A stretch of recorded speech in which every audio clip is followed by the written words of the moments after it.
Hello and welcome back to the Nerd Theorist playing NerD&D. Defeated him. Already. It's been way too long since we last played D&D. I feel like I've aged. I was going to start the stream off doing an old man voice, but it's too late now. That's your natural default anyway. Thanks. But yes. But yeah, it's been a little while. We don't have James with us, unfortunately, today. We'll see next time. Hopefully, fingers crossed. You never know. But we've got the best part of a full house that we've had in quite a while.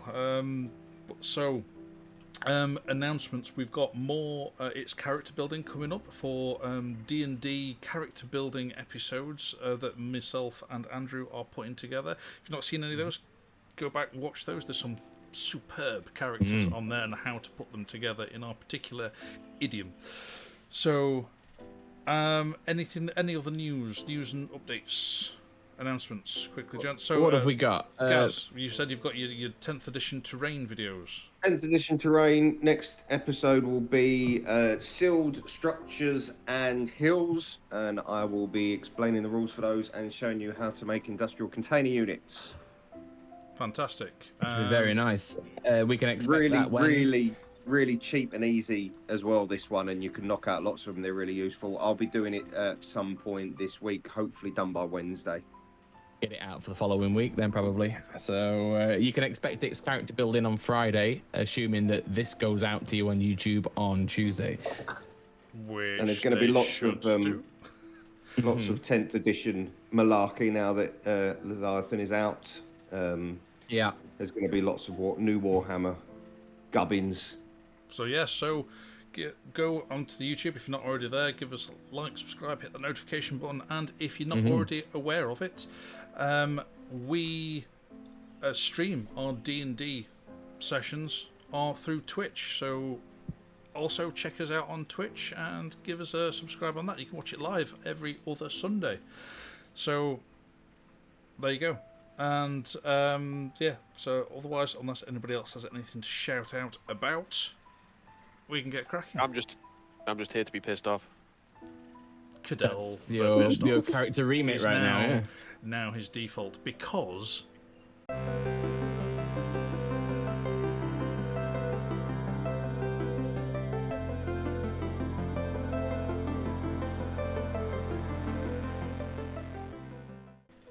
previously on Hatheria, you were all horrendously arrested and framed after what was effectively a smear campaign, a campaign of propaganda and falsehoods leading up to a declaration of war against the Alzadora nation.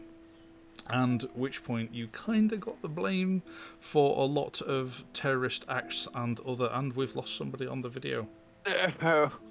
Andrew has fallen off. He will return. Apologies.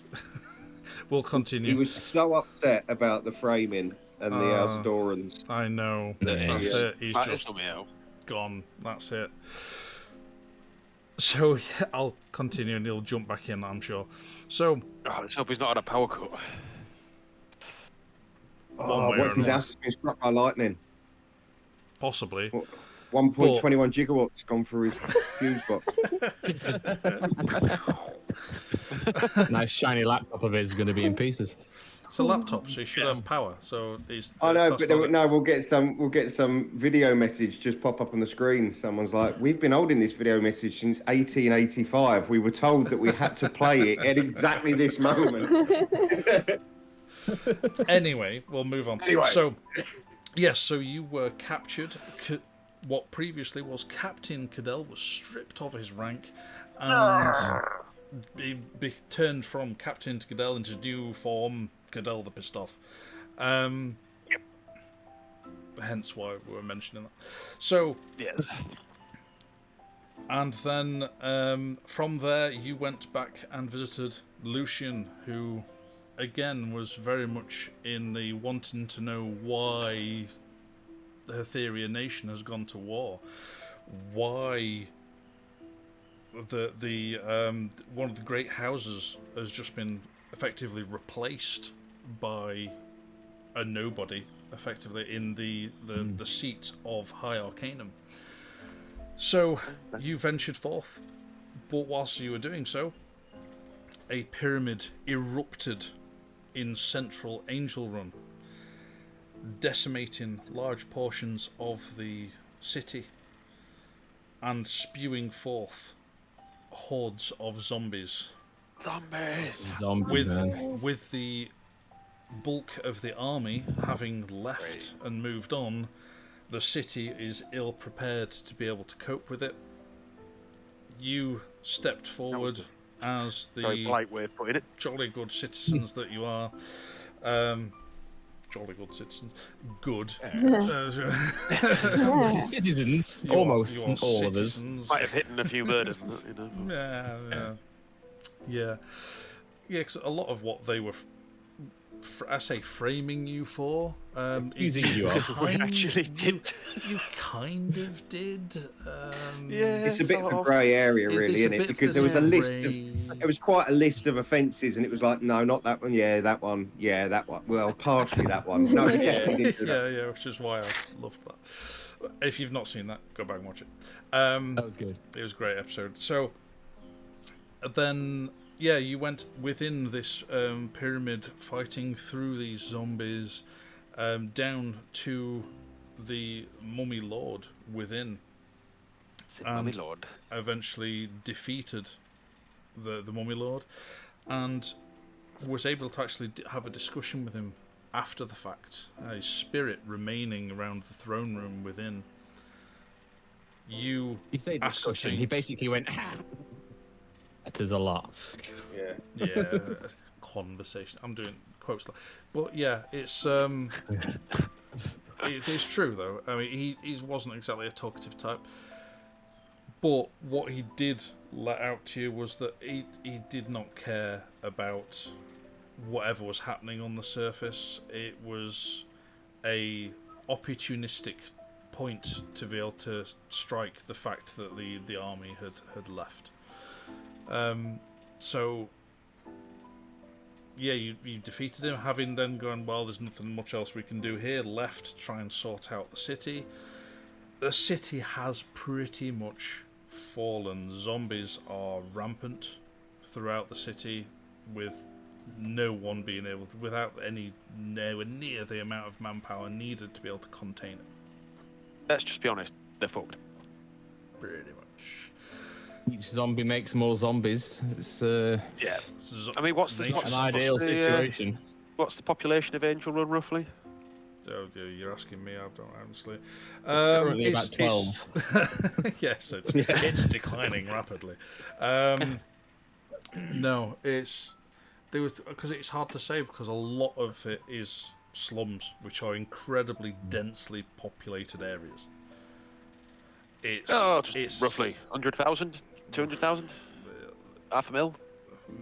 Well, maybe a bit over 200,000, probably, to guess. That's a guess until I actually sit down and figure it out. But there's a lot. Anyway, There's a lot of zombies. There's a lot. I mean, Lot of zombies. Yeah, All the zombies, yes. Yeah. We So, could spend the next 6 years just trying to clean up all the have zombies. we heard anything from Andrew? He has not read his message, but it has been delivered. His phone's obviously working. Yeah. So he's Whether or frantically not he's trying a to child sort wreck on the something out. floor. Yeah. Yeah, it's going, what's going on? Fuse box! Oh, wait, Fuse yeah, box! hooray, hooray, There we go. hooray. Internet just completely Ah, died. right. Well, No, we've I just was been betting doing the on power recap. cut. So, And then Gaz thought you might have been struck by lightning. anyway, you sorted out that you managed to rest up in what was remained of the Moonside Spa. You then decided that the next course of action was to march on the Seraph Spire, which was the seat of government within Angel Run. And within there, the only people left in there was the High Arcanum, I was going to say the High Arcanum himself, like he's actually some sort of bigwig, which he is not. He is Grisha, High Arcanum Mark Grisha, who is effectively was just a puppet put in place to vote and be manipulated into doing what Cromwell Leahtern and the Lord General Dengal wanted him to do, which was vote for war, effectively. So their war can be a legal one. God, Leah's right dick, isn't he? Yeah, that was You only just noticed. Pretty much. There's been a common theme throughout this campaign is that the people in power are knobs. Yep. And they've just got the entire Avenger Blood killed now. So Not just this campaign, just in general life. we forgot to blow up a bridge, so that first town's overrun that came with back to you goblins as as well. well. So yeah, you. There's not much. There's not going to be much of this there's not nation mu- there's left not really really when we're much finished, Hatheria is there? left There already is not. So, Anyway. yeah. So whilst you were within the tower, you found Leitern's office, and thanks to some of Arabella's detecting magic skills, you managed to find Cromwell Leitern's secret safe, and between Harul and Grom managed to crack your way in there and gain knowledge of a lot of the plans of Leahtern and Dengal. The fact that what route they were going to take with the army into Alstora, which let me flick over to the Hatheria map so everyone can actually see that. There we go. So they were actually marching via the fort of Yolnor down at the south edge of the Arbarath Mountains. So, and there is a pass wide enough for be able to march an army through. I mean, there are other routes through the Arbarath Mountains, but not enough to get an army through. And also the fact that the Hatherian army has been gaining firearms from somewhere, which is a bit of a leap in technology. And you found out that the higher-ups were actually keeping a cohort, you don't know how much, of gnomes captive within Angel Run, forcing them to manufacture these weapons for them. And what you knew was where these weapons were being collected from, which was in the Dockside district. Ah, yes. And Let's so go get us some guns. after that, you then carried on up Seraph Spire until you got to the very top, which was the throne room. And within the throne room, there's obviously clearly the throne, but also a long stretch of table for delegates or meals or whatever needed to take place for ambassadors or whatever. But also several statues around. So you were stood within this large open room. This room, then, there were said pillars, and on these pillars were statues, which Arabella pointed out was radiating with magical power. And you were very tentative, going, well, don't let me look at that. But also, these, it was clear, it leads out very openly onto balconies all the way around, which then has an excellent view out across the city. And that is where you were at. We'd gone downstairs, haven't we, at that point? Well, where we'd actually left it, we left it in that room, debating what you were doing. No, we'd found the statues looked like they were magical. They were. Mutation, weren't they? Yeah. Yes. Yeah. We thought, do we want to risk Not this? a good idea to go touching these statues. Yeah. Does I know out about these, Meridian, with your upbringing, your background? Yes, the statues. statues. You can make an Arcana check if you wish. Yes. I'm going to roll the straight dice. into rolling a dice. It's been so long. Just roll dice. Natural 1. A Ghana is a +4. Excellent. To a total of 5. No, sorry. Go on. Don't jinx me. Oh, it's an 11, so it's okay. 15. All right, yeah, no. Sorry, what? No, go on. You say what did you get? 15. 15, yes.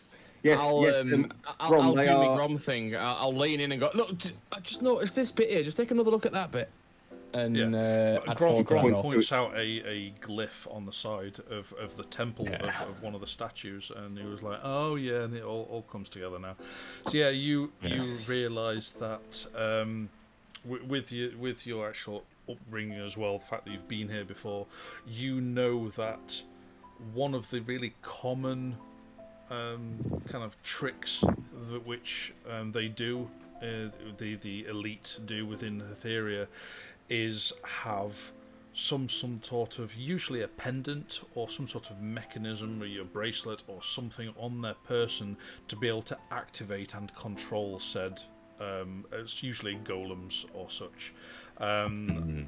So, at which point you were like, that must be what it is. Without somebody actually being in the room and going, activate them, there's usually not another trigger to go with it. Usually it might have been the king or any of the three heads would probably have had some of these. They might well have had a couple each for all you know. Can I just search around the throne, around the armrests, and see if there's any little trapdoors or anything? There might be something hidden away in there. Sure, make an investigation. Investigation, what's my investigation? A Procrastination. +1. So it's 10.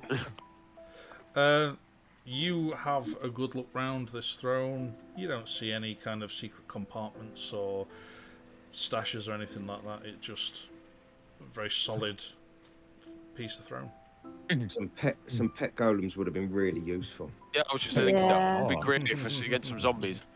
Did we? I can try. Did we have a look what was on top of the table? Did you say there was a big table in here? Yeah, there's a big long stretch of table, but there's nothing on it. There's a few candelabras dotted down it, but then that was it. Yeah. Can I move the throne? Can I like, push it back? See if there's anything underneath it. Make we just strength casually check. step out the room first. Is a really big, solid metal throne. But yeah, make a strength check. Strength check. What's my strength? Yeah, Goodell, you're ugly. You're really ugly. Right. I assume that R was you raging. It's a 14 plus 4, so it's an 18. Right. There we go. I was hoping for a natural 20, but there we go. It's enough. I mean, you are mightily strong. Yeah. With a lot of creaking and groaning, you'd screech the big, massive throne out of the way. And yeah, you've moved it out of the way. What we wanted to do. See if there's anything underneath it, like a trapdoor or a solid stone piece of floor. just solid Yeah. stone. Mode. Yeah, well, give me a little bit of flex. It's fine. There we go. Yeah, a bit of a warm up. There we go. Just a slightly fluffy Roundtree's fruit pastel, and that's all that's underneath. And one shriveled grape. Yeah. Yeah, it was worth a shot. Yeah, and that slipper that Leightern's been looking for the last couple of months. You all, after you've had kind of a bit of a look round and a bit of a discussion, you notice Arabella stood out on the balcony, looking out there. So, here, look at this. Come and look at the town. When you actually look at the state down there. When you go out and look at it, you see I feel like a Legolas moment, like large portions of the city is on fire. Oh heck! As soon as a fire starts, there's not enough manpower to then contain it, and Great Fire of London. There's just not a lot. It's all slum. Your kind of high vantage point. You can see smoke the occasional lick of flame. I mean, at least at least Cadell can definitely see flames with your excellent eyesight. You Do we can know hear where we need to be going from the here? occasional scream on the wind. Can we see zombies? Oh. Sorry, what were you saying? Can I look towards my home? You can. Let me just flick it back to the Angel Room map. Yes, you can. You look southwesterly out towards your home. There doesn't seem to be a lot of chaos out of the way compared to out across Fair Oaks. There, it seems relatively serene. Okay, that's fine. We're in a terrace spire. And So from here, we'd have a pretty good view of the docks, wouldn't we? I was literally just going to say that. Can I? yes, See with your eagle target. eyes. you do with have an Cadell's eagle eyes. excellent. You do have an excellent view of the docks district. It is Yes. a lot of very big kind of warehouse buildings, and a lot of cranes which lead because with Angel Run being elevated from ground and water level. That the dockside district has a lot of kind of like effectively pulley systems and cranes which then lower a lot of goods and stock up and down from the actual dockside, which is down at the water level. There's also kind of that winding path which leads up from the docks all the way up to the dockside proper, the district, and where you've kind of gathered the warehouse where they've been collecting these firearms from is by the riverside, and you have an excellent view of that, and you can see straight down to it. From this angle, you can see the building itself. It seems intact, but you don't see much in the way of movement because you're looking at it from effectively from the riverside. How's So- the zombie situation around the area? Again, you don't see the streets themselves. There's a lot because of the buildings in the way, but there's not much in the way of fire in that district as it stands at the moment. A lot of the fire is Fair Oaks and the Sunrise district. Outside the walls. Fair Oaks and Sunrise district has a reasonable amount of fire to it. With these I mean, pulley systems, is there a way from this area that you'd be able to get down to the docks to like cut out having to travel around? As much as you would love for there to be a zip line from Seraph Spire all the way down to the docks, there is not. It does appear, correct me if I'm wrong, are those docks next to High Green? Sorry? Are there docks next to High Green on this side of the river? I mean, from the Moonside Square, where the pyramid erupted through it, you can see it across, well, I say across the river, across what is effectively a ravine down to an artificial ravine down to the river. You can see across to the dock district, yes. What I was questioning on the map was just that right next to Sarah Spire there appears to be a couple of dock-like things, whether that's just a quirk of the map or not. That is a quirk. Because that'd be very handy. You see, I thought there might be some sort of posh bastard docks. No. That's a quirk of the map making. Arabella turns into a eagle and carries a rope, one end of a rope, and makes it fly. It's a very long way. I mean, how high up are we right now? I mean, like, how How high much is rope the have spire? you got? Well, Not that much. Very, because you are. Let's see now. You've gone up. The how many spire's fucking floors? high. Yeah, your spire's massive. Oh, thanks. I hear that lot.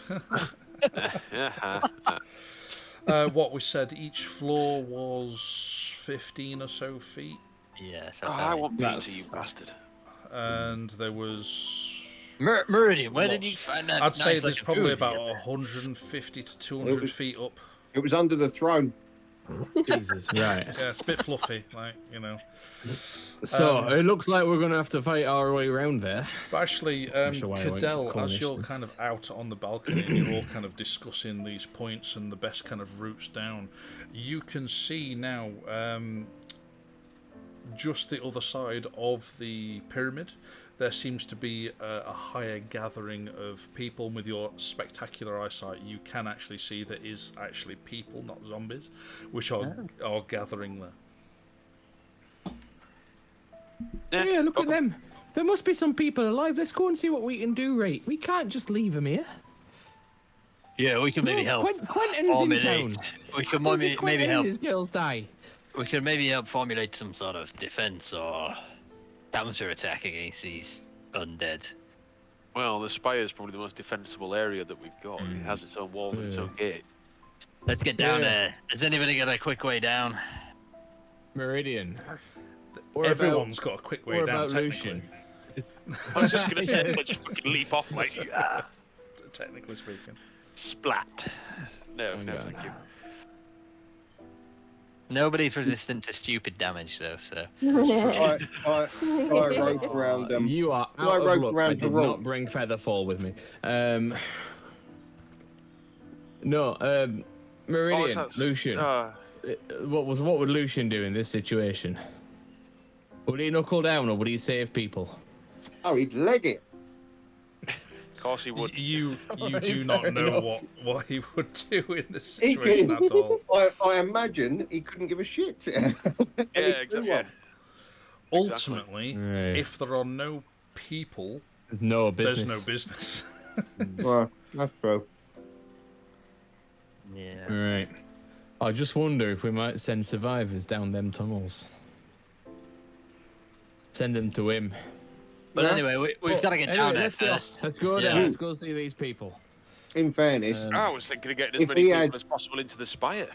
I mean, it's if we got... had people indebted to him, that would be he'd like that. So yeah, I think if we instigated an escape route and got him as part of it and said to him, "Look, let people use your tunnel, and they will be indebted to you," I think he'd be up for that. Yeah. The last time we were in them tunnels, weren't half of them collapsing? Some of them was collapsing, Yeah. eh? But if we... Grom certainly thought that there must be some collapsing, but given the strength of the quake when the pyramid came up, but not certainly the ones that you've seen. What if... Yeah. Because we're heading to the docks, right? What if we escort this group down to the docks and get them on a boat? In fact, that's a good point. Can Cadell see from here that docks? Is there any boats? Oh, yeah, good question. Long left. There is one or two. You don't know what kind of condition they're in from this kind of distance, but you can see there are a couple, not quite the sheer size of the one that you kind of sailed downstream on, because that is, you had like all of your horses and loads of cargo and loads of everything else. They were massive ones, but there's a few down there. Yeah, certainly. So what you're saying is we're going to need a bigger boat. And a lot of the times, the way that they've kind of set up the ships to actually go back upstream was to utilise mages to be able to cast magic, to be able to gust control wind and kind of effectively sail their way back upstream with artificial wind. Well, if 6 houses isn't that bad, isn't that covered in zombies, wouldn't the best course of action just to go and block off all the bridges? You know, to stop access to 6 houses and try and make it there's a question to be had as to whether or not we can save enough people to make this worthwhile, or whether we have got a better job and we've got to catch that bastard and his army. Yeah, I think that's where we need to... There are bigger things afoot here than these Are we just people. accepting that the city's gone? It's fallen. That's it. Like, yeah, Well, the bye-bye. issue that you have, yes, it is a Not good like idea, that. Fidel.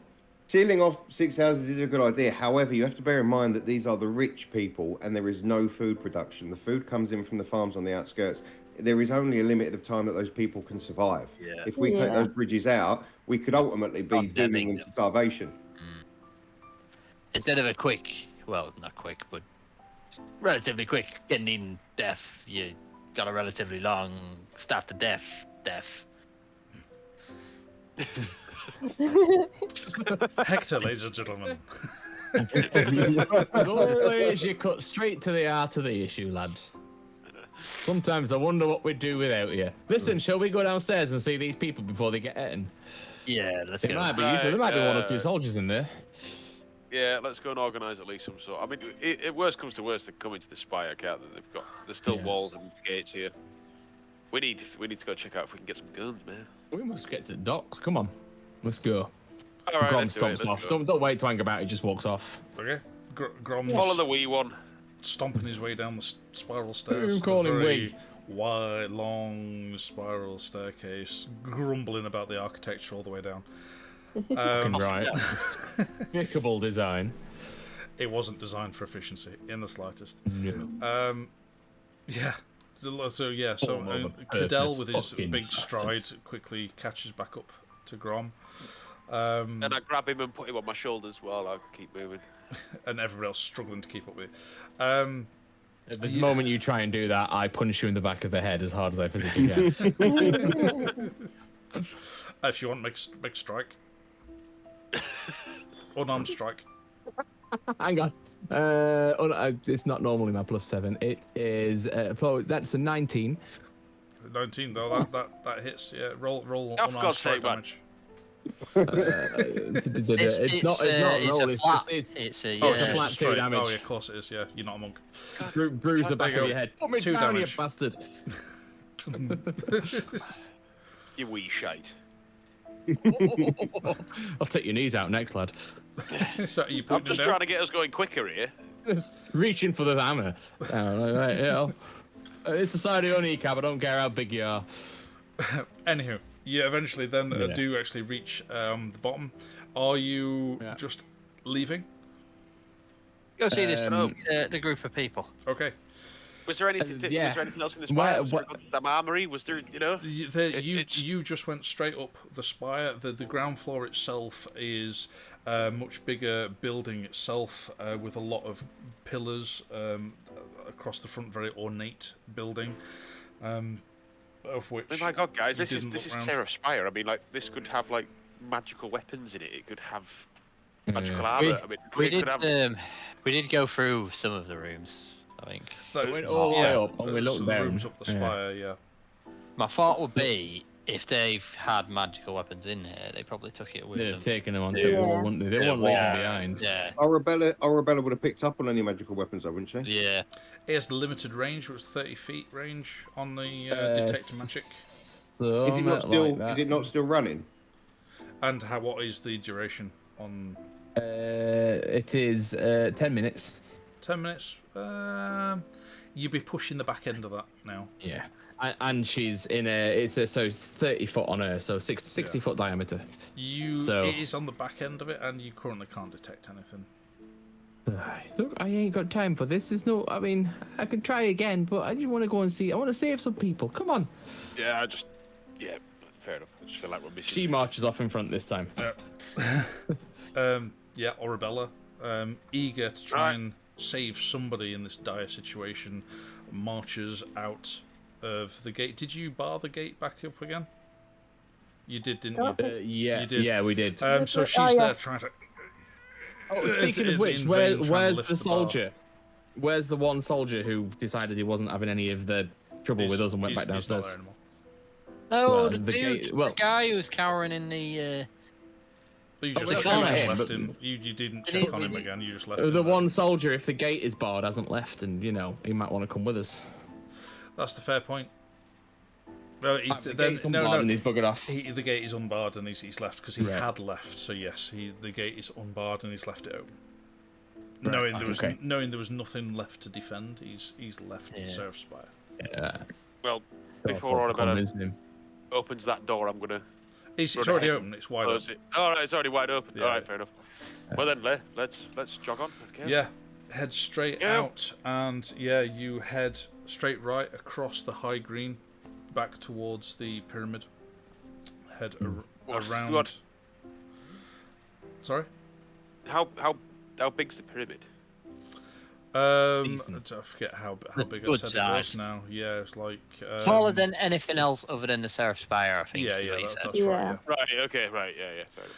So yeah, you head around it, and by the time you get around to the other side of it, you can't see this group of people currently. There's still the couple of guards still stood outside of the pyramid, stopping anybody going in. But the people themselves are not. The group had moved on that you saw there. At least they're not immediately right there. Grab one of the guards and be like, "Any change out here, guard?" Yeah, we got an update just not long ago, actually. All right, good news. Well, one of the captains came by, amassing survivors. Ah, which captain was it? It was Captain Cottrell. Oh, Captain Control. We have met previously. Whereabouts was he? Whereabouts was he amassing these survivors?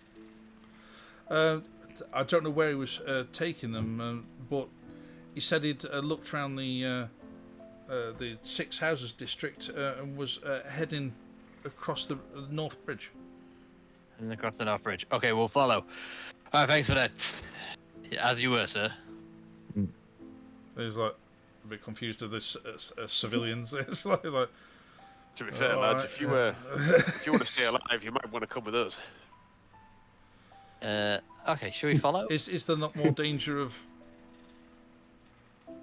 I wouldn't want to be left on my own with just one other bloke defending a gigantic pyramid when They the whole just kind of place is look at burning each other and we're like, fair. Yeah, fair enough. Yeah, just they tag along with you. Yeah. So Come with me if you want to live. you head off. In fact, let's change the music up. Oh, Just because it's not. It is not the kind of music. This isn't calm right No. now. This is not calm. But you know what I mean? No. Like with the guards. I mean, I would not want to be stood with just one You're other absolutely bloke right. And as in soon an as you entire said it, city they that's looked at each falling other and apart. they were like, "Yeah, we don't want to be." not having any of that. You've got a crew of adventurers, so you're more likely to stay alive hanging around with them than you are standing here guarding this pyramid. You know. Fair. All right then, shall we? My other music's not working at all. Music intense. Music intense. Dun, dun, 0 dun, seconds dun, long, dun. apparently. That's not right at all. Oh, I've got it. Yeah, there we go. Really? 0 seconds long. Yes. No, I can hear I've it now, lost yeah. I've lost my own. Oh, I've got it. I've got the. Yeah, but if I don't have it, that means the stream doesn't have it. No, I don't know. Okay. It's a day for internet troubles. None of my browsers are currently working. Oh, there we go. The boss one works. That's so working. Oh, there we go. We'll just have the fight music on instead. So yes, you head then. Is that better? Yeah, it's much better. I No, can feel it. I can hear it. It's fine. Don't worry about it. So yeah, you are heading then around the Moonside Spa. And Hang on, wait! Before we go any further, should we get that lass out of there? Bless her, she's all on her own. the guards in there were like, oh no, the guys went in and looked. They brought a young woman out of there. All right. Bless her, she was so nice. I'd hate to leave her here to be eaten. How are you ignoring the spa itself then? And head around. Yeah. And then you head around, start heading down the main, pretty much shopping route down through to North Bridge. And as soon as you kind of get sight on North Bridge itself, I mean, on the way down there, you are passing the occasional zombie dropped on the floor, and then Excellent. I was going to say, I hope down. I was just giving it a quick. No. Whoever the group ahead of you seem to be taking care of the occasional stragglers here and there. Somebody's got a plan then. And Somebody's got a plan. and as you kind of then clock sight of the bridge. Cadell can see it better than most, but you all see a group of people, what seem to be like a defensive formation just before the bridge, and you can see on the bridge itself is a small horde of shambling zombies. Get in there.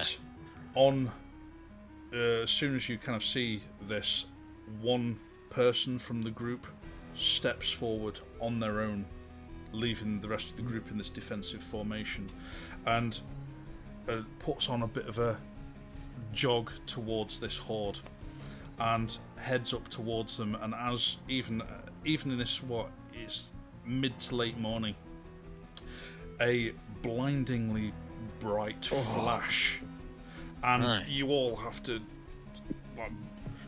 shield your eyes slightly, and those who actually were looking at it when it went off have to start blinking it out because you've seen dots. And when your vision kind of comes back, you see that all that is left of the horde is just dust blowing in the wind. And holy shit! What divine fury was that? A couple of zombies who are still left on the bridge. This one person on the bridge is whack, whack, whack, just dropping them. And Nice. Do I recognise them? From this Do distance, I recognise them? Cadell can see that is Captain Cottrell. Oh, nice. Cottrell's. Captain Cottrell, bloody level 20. No. Level 20 priest. Oh, then. No, Oh, he's not in cleric. the slightest. He's inexperienced, but his heart's in the right place. But he's a captain in rank. Yeah. So Wait, let's get right back get in down. there, Just get got in to there. run upstairs. Yeah, we're running up.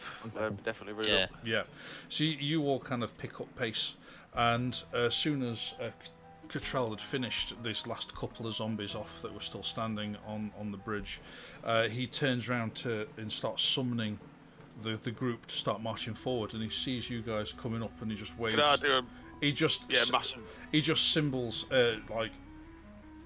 tells the group to stop, and all the soldiers being not amazingly efficient, but they do as they're told, and they stop, and then he starts jogging back to greet you.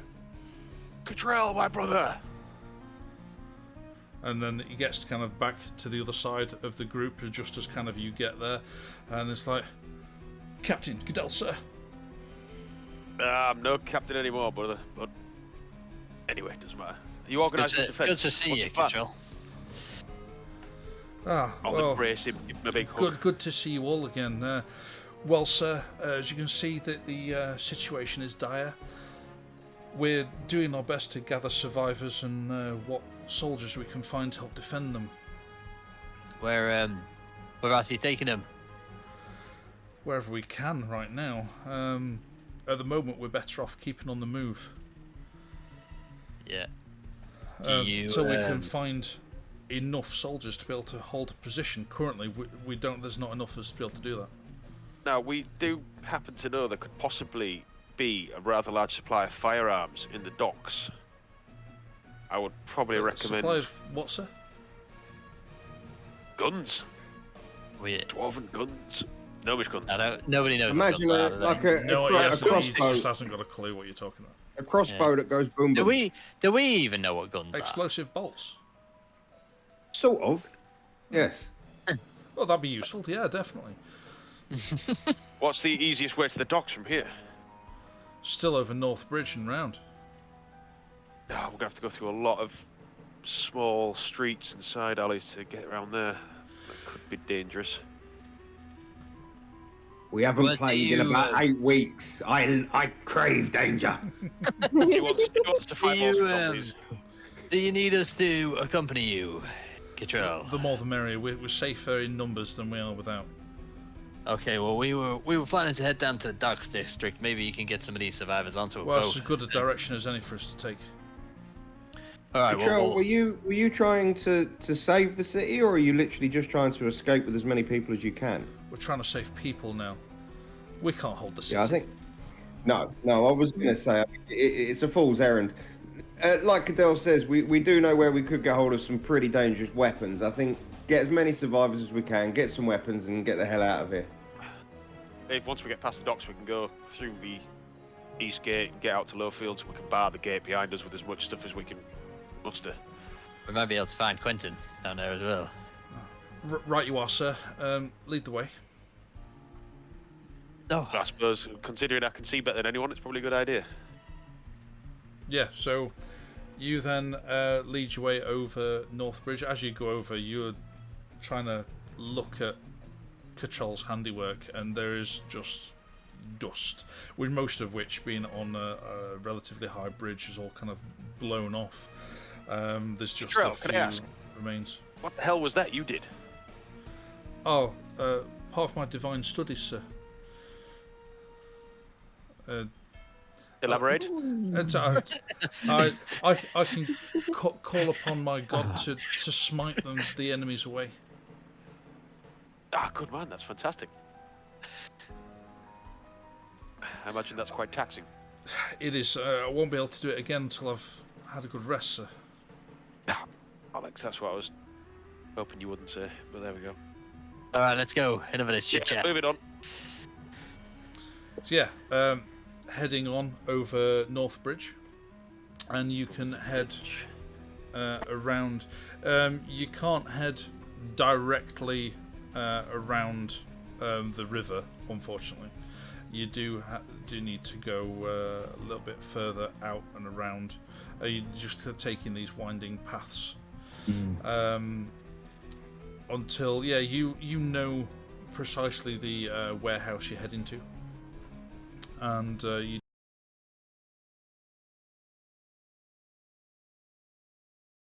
Fingers crossed that's technical try issues again. resolved. So Well, I mean, it's about time, isn't it, really?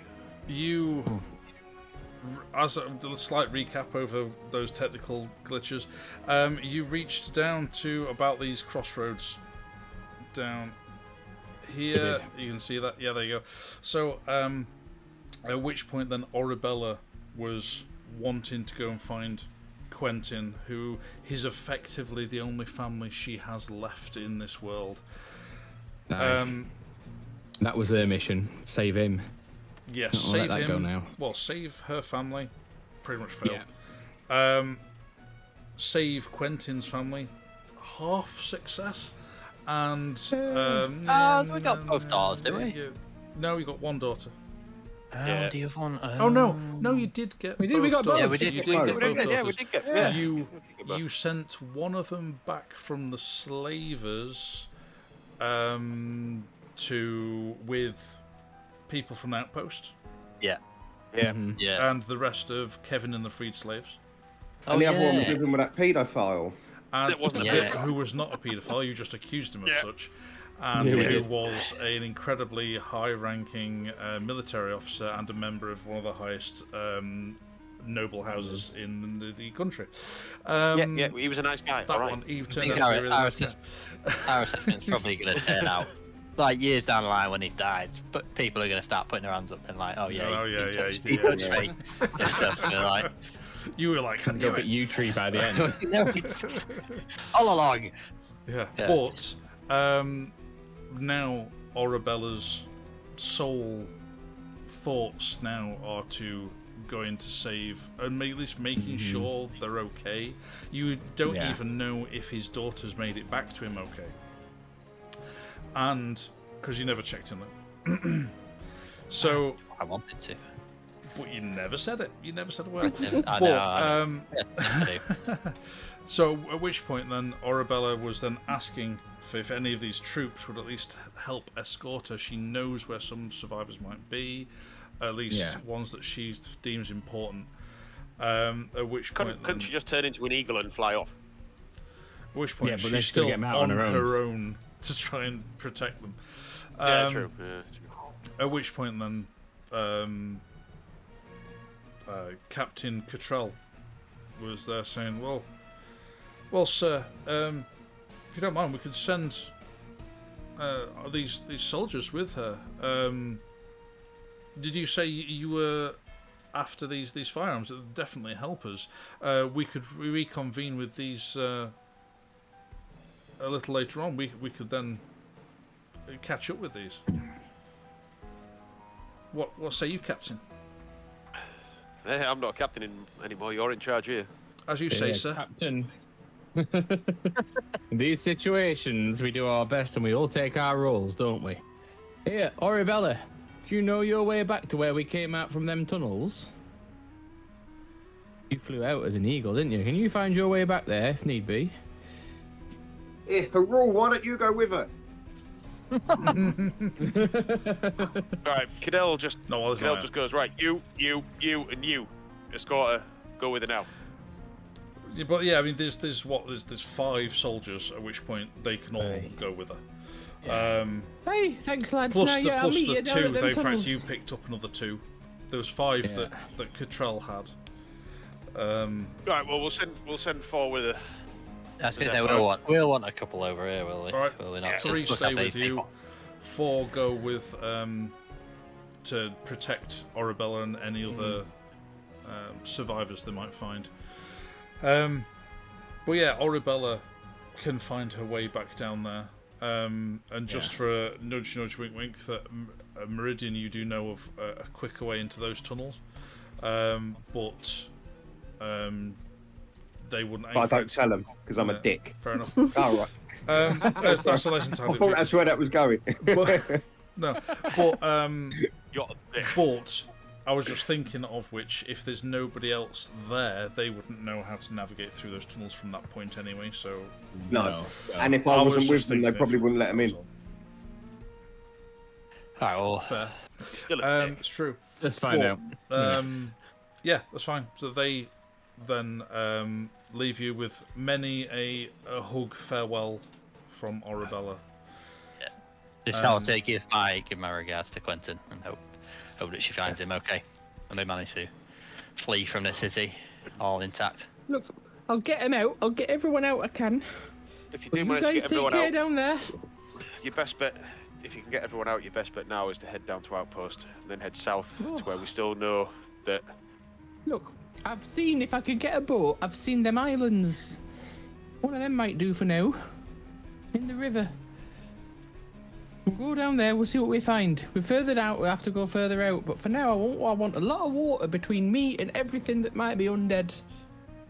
Once everything settles down, Arabelle will try to we'll find you come back, guys. yeah? I think the Onyx Raider settlement still being controlled by one of our friends, isn't it?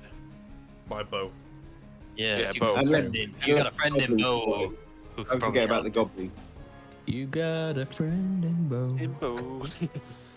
Yeah. Well, yeah, that's what I'm going to say. There If you are can, goblins roaming the countryside. Yeah. But yes. if you can get yourself down the river and get yourself somewhere safe when you regroup. Hi, we'll be right. Listen, go on. I'll be fine. Don't you worry about me. And with her soldiers. Walks off with a little away. There we are. You have to get one last away. Right, onward to the docks. Yeah, you then peel off in the opposite direction towards the dockside. You then have to then turn back up a little bit, back on yourself effectively, and you've never actually obviously never tried to get to this particular warehouse previously, and now you're actually trying to. There's a winding path. You think this path might actually take you to it, and then it doesn't, and then you have to double back and turn around again. You feel like it's purposefully been blocked off and difficult to get to and to find. But you eventually do. It takes you a bit of time, but you do eventually get to it and find your way there. At which point there are there appears to be no one outside at the very least. Grom is gonna drop his first charge on the monocle. And just for the next hour is gonna have see invisibility running. Very well. Yeah, Grom puts his monocle in and starts having a look around. Are you looking for anything in particular at the moment, or just I'm activate looking. I'm activating it. I'm checking out the entrance and the area around to see for anything that is obviously, not there with my other eye. Okay. Make the perception, please. That is a 13. Okay. You can tell the occasional wisp of a spirit. You can tell, obviously, in the ethereal plane, which see invisibility also lets you see. Which you then go in, oh, is this what Meridian can see all the time? But there's nothing, obviously, you'd think stands out as invisible. All right, I will maintain this watch as we go and enter. Make sure that there's no hidden guards. Okay. You what are you doing then? So as you kind of approach the warehouse itself, it has two big double doors, as all of these warehouses do. It looks pretty standard wooden doors. There's nobody there. What are you doing? I'm just gonna try and give one of the doors a little push. I was about to say, muscle bros will go kick them in. I was seeing, You I want to just see if it was zombie locked or not. activity like in give the it a area. little push, and Just to see if it's locked or not. it doesn't open at a normal push. It does seem to Right. be locked. Hector, Right. Let's get our shoulders no. No, bros, you right. I'm just I can probably charging think and that. Then make a strength roll with advantage because you've got help. Fucking who? Hector. Me or Hector? Natural 20! Hector, there you go. Because he's already done it. There you go. You both then were just like, yeah, let's do it. Put your shoulders to it, and the doors just +5. splinter and get obliterated. But then... At which point the entire building blows up. No. It does not, actually. Even Harul was like, and just stood there shaking his head. But at which, I forgot we've got Harul with us as well. it all splinters and opens up. As soon as that actually happens, you can tell that on the outside it looked like a very ordinary door, but it was heavily reinforced from the back. Obviously, wasn't prepared for the two of you. So yes, as they kind of blasted this door open, and yeah, you can tell it had been reinforced on the other side. You say it's just kind of to stop a general common person being able to get in through those doors with any kind of ease. They weren't expecting a man mountain and someone strong in heavy armor with a lot of momentum behind him just putting their shoulders to it. Absolutely busting on in there. Yeah. At which point then you hear a bit of a scuffle coming on from behind a load of stacked crates and such. At which point you all roll initiative, please. Oh, hey. Purely because Cadell's warning sensors go off and stop you from being surprised. Hey! Nice. Cadell Right. also get initiative on. 22 for Grum. Okay. I'm glad I've got initiative because my first roll was a 3. Okay. Oh, that's better. Pretty 18 plus 20 total. Natural 20. Again. Oh, you're having a day today. Yeah, What? this is it. 2 in a row. Let's go. 13.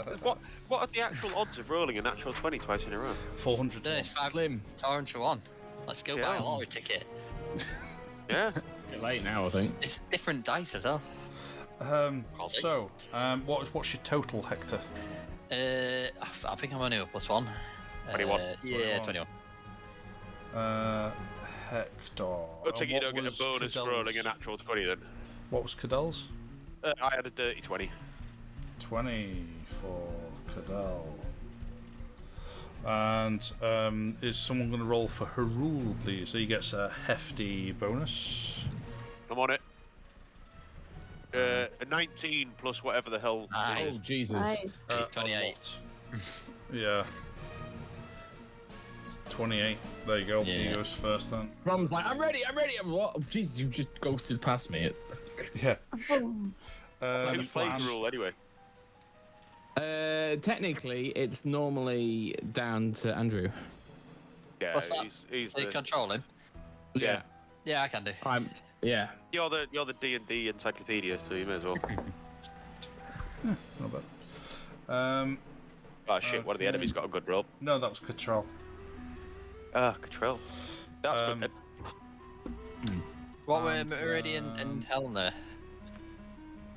13. 13. Yes. Yeah, Gaz, what do you roll? 2. Oh, Hey, it's always good to bring up the rear. Sometimes you can assess the situation. Oh, I love bringing it up the rear. Don't you worry about that. What was Grom's? 22. 22. Oh, Nice. Nice. 18 plus 4. are we going The to a nippy little battle bastard, this dwarf. Anybody else? Actually, you're not going to a battle map.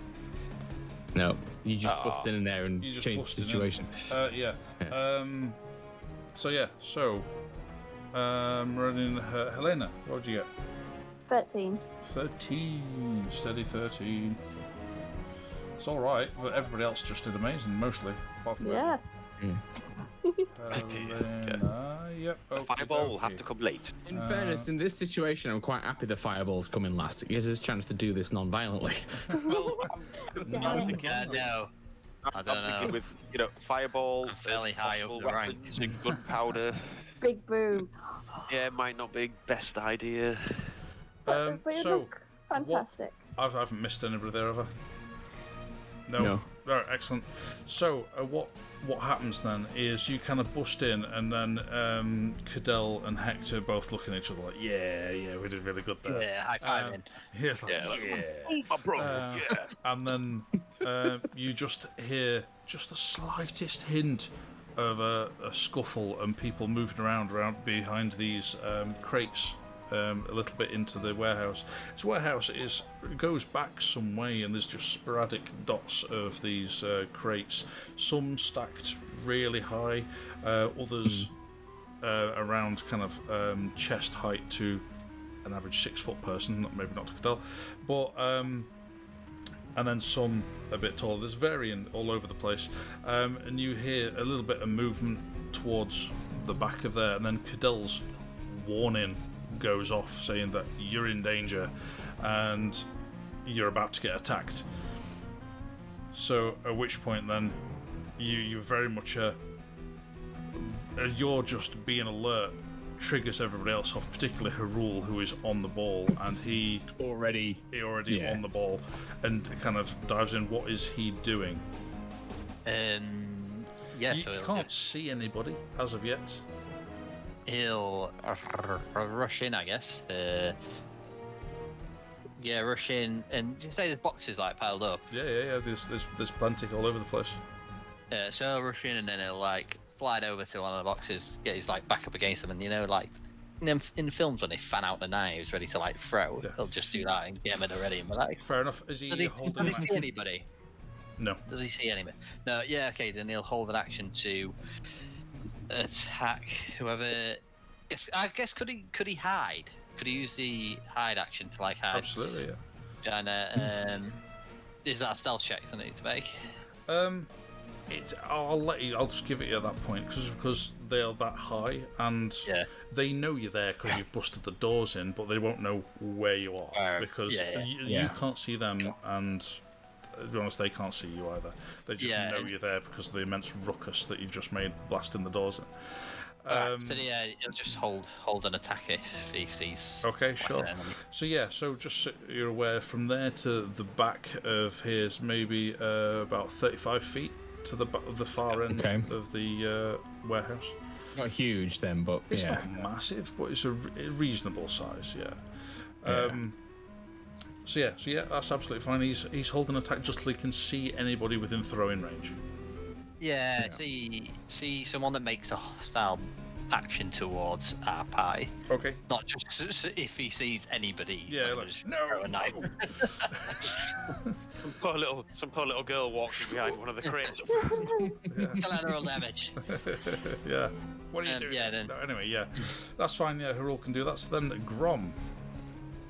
Right, so Grom's going to pull out his pistol and walk into the middle of the warehouse and fire it straight up to the roof.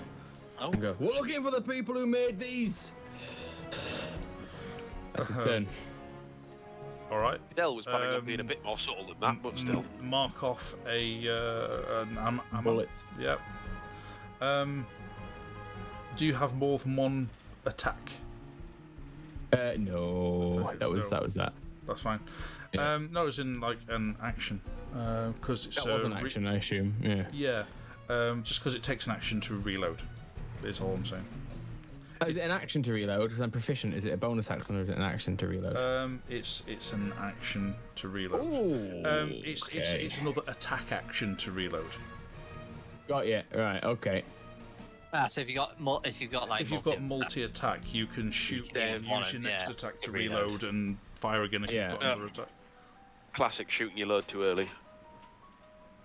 So no, that was fine. if I didn't intend to use it in combat. Can reload if you have a secondary attack. No, I only have a single. No, we're not a combat character. Yeah, you're not. That's absolutely fine. Right? No. That's is Grom out in the open? He's out in the open here. He's trying diplomacy. Okay. It's a very strange feeling for him.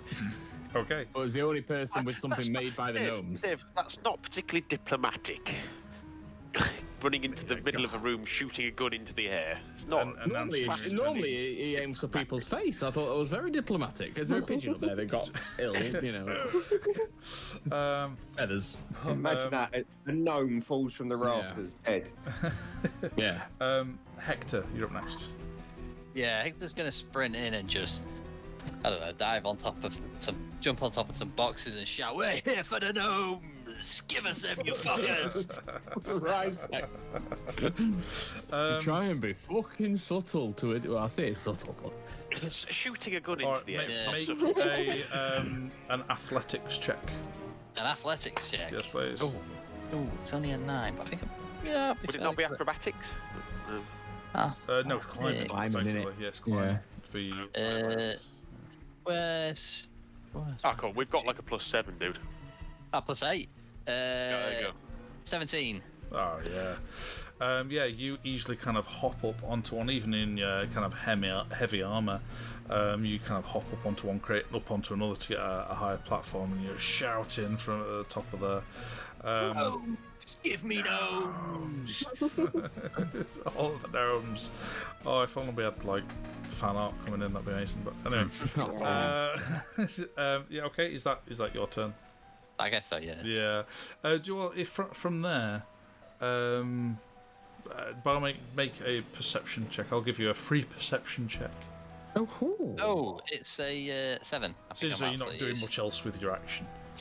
I'm useless at these anyway, so yeah, 7. I think 7. Fair enough. Yeah, you can't see these people.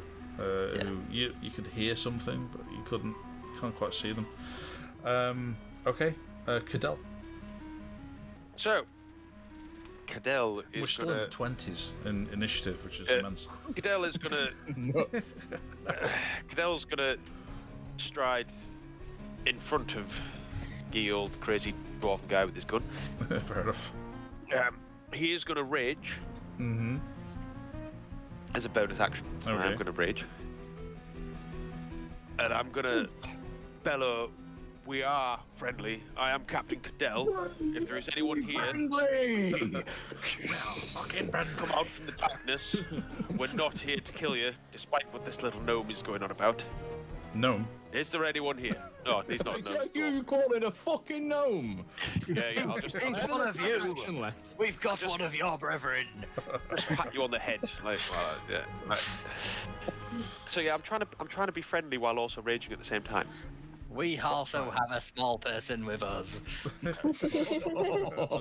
trying to say we are friendly. We're not zombies. Please come out. And the second time he tries to pat me on the head, I try and bite his fingers.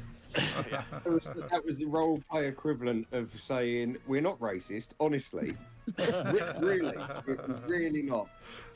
Honestly, I'm not racist, but And then I will hold an attack action. I will hold an until what?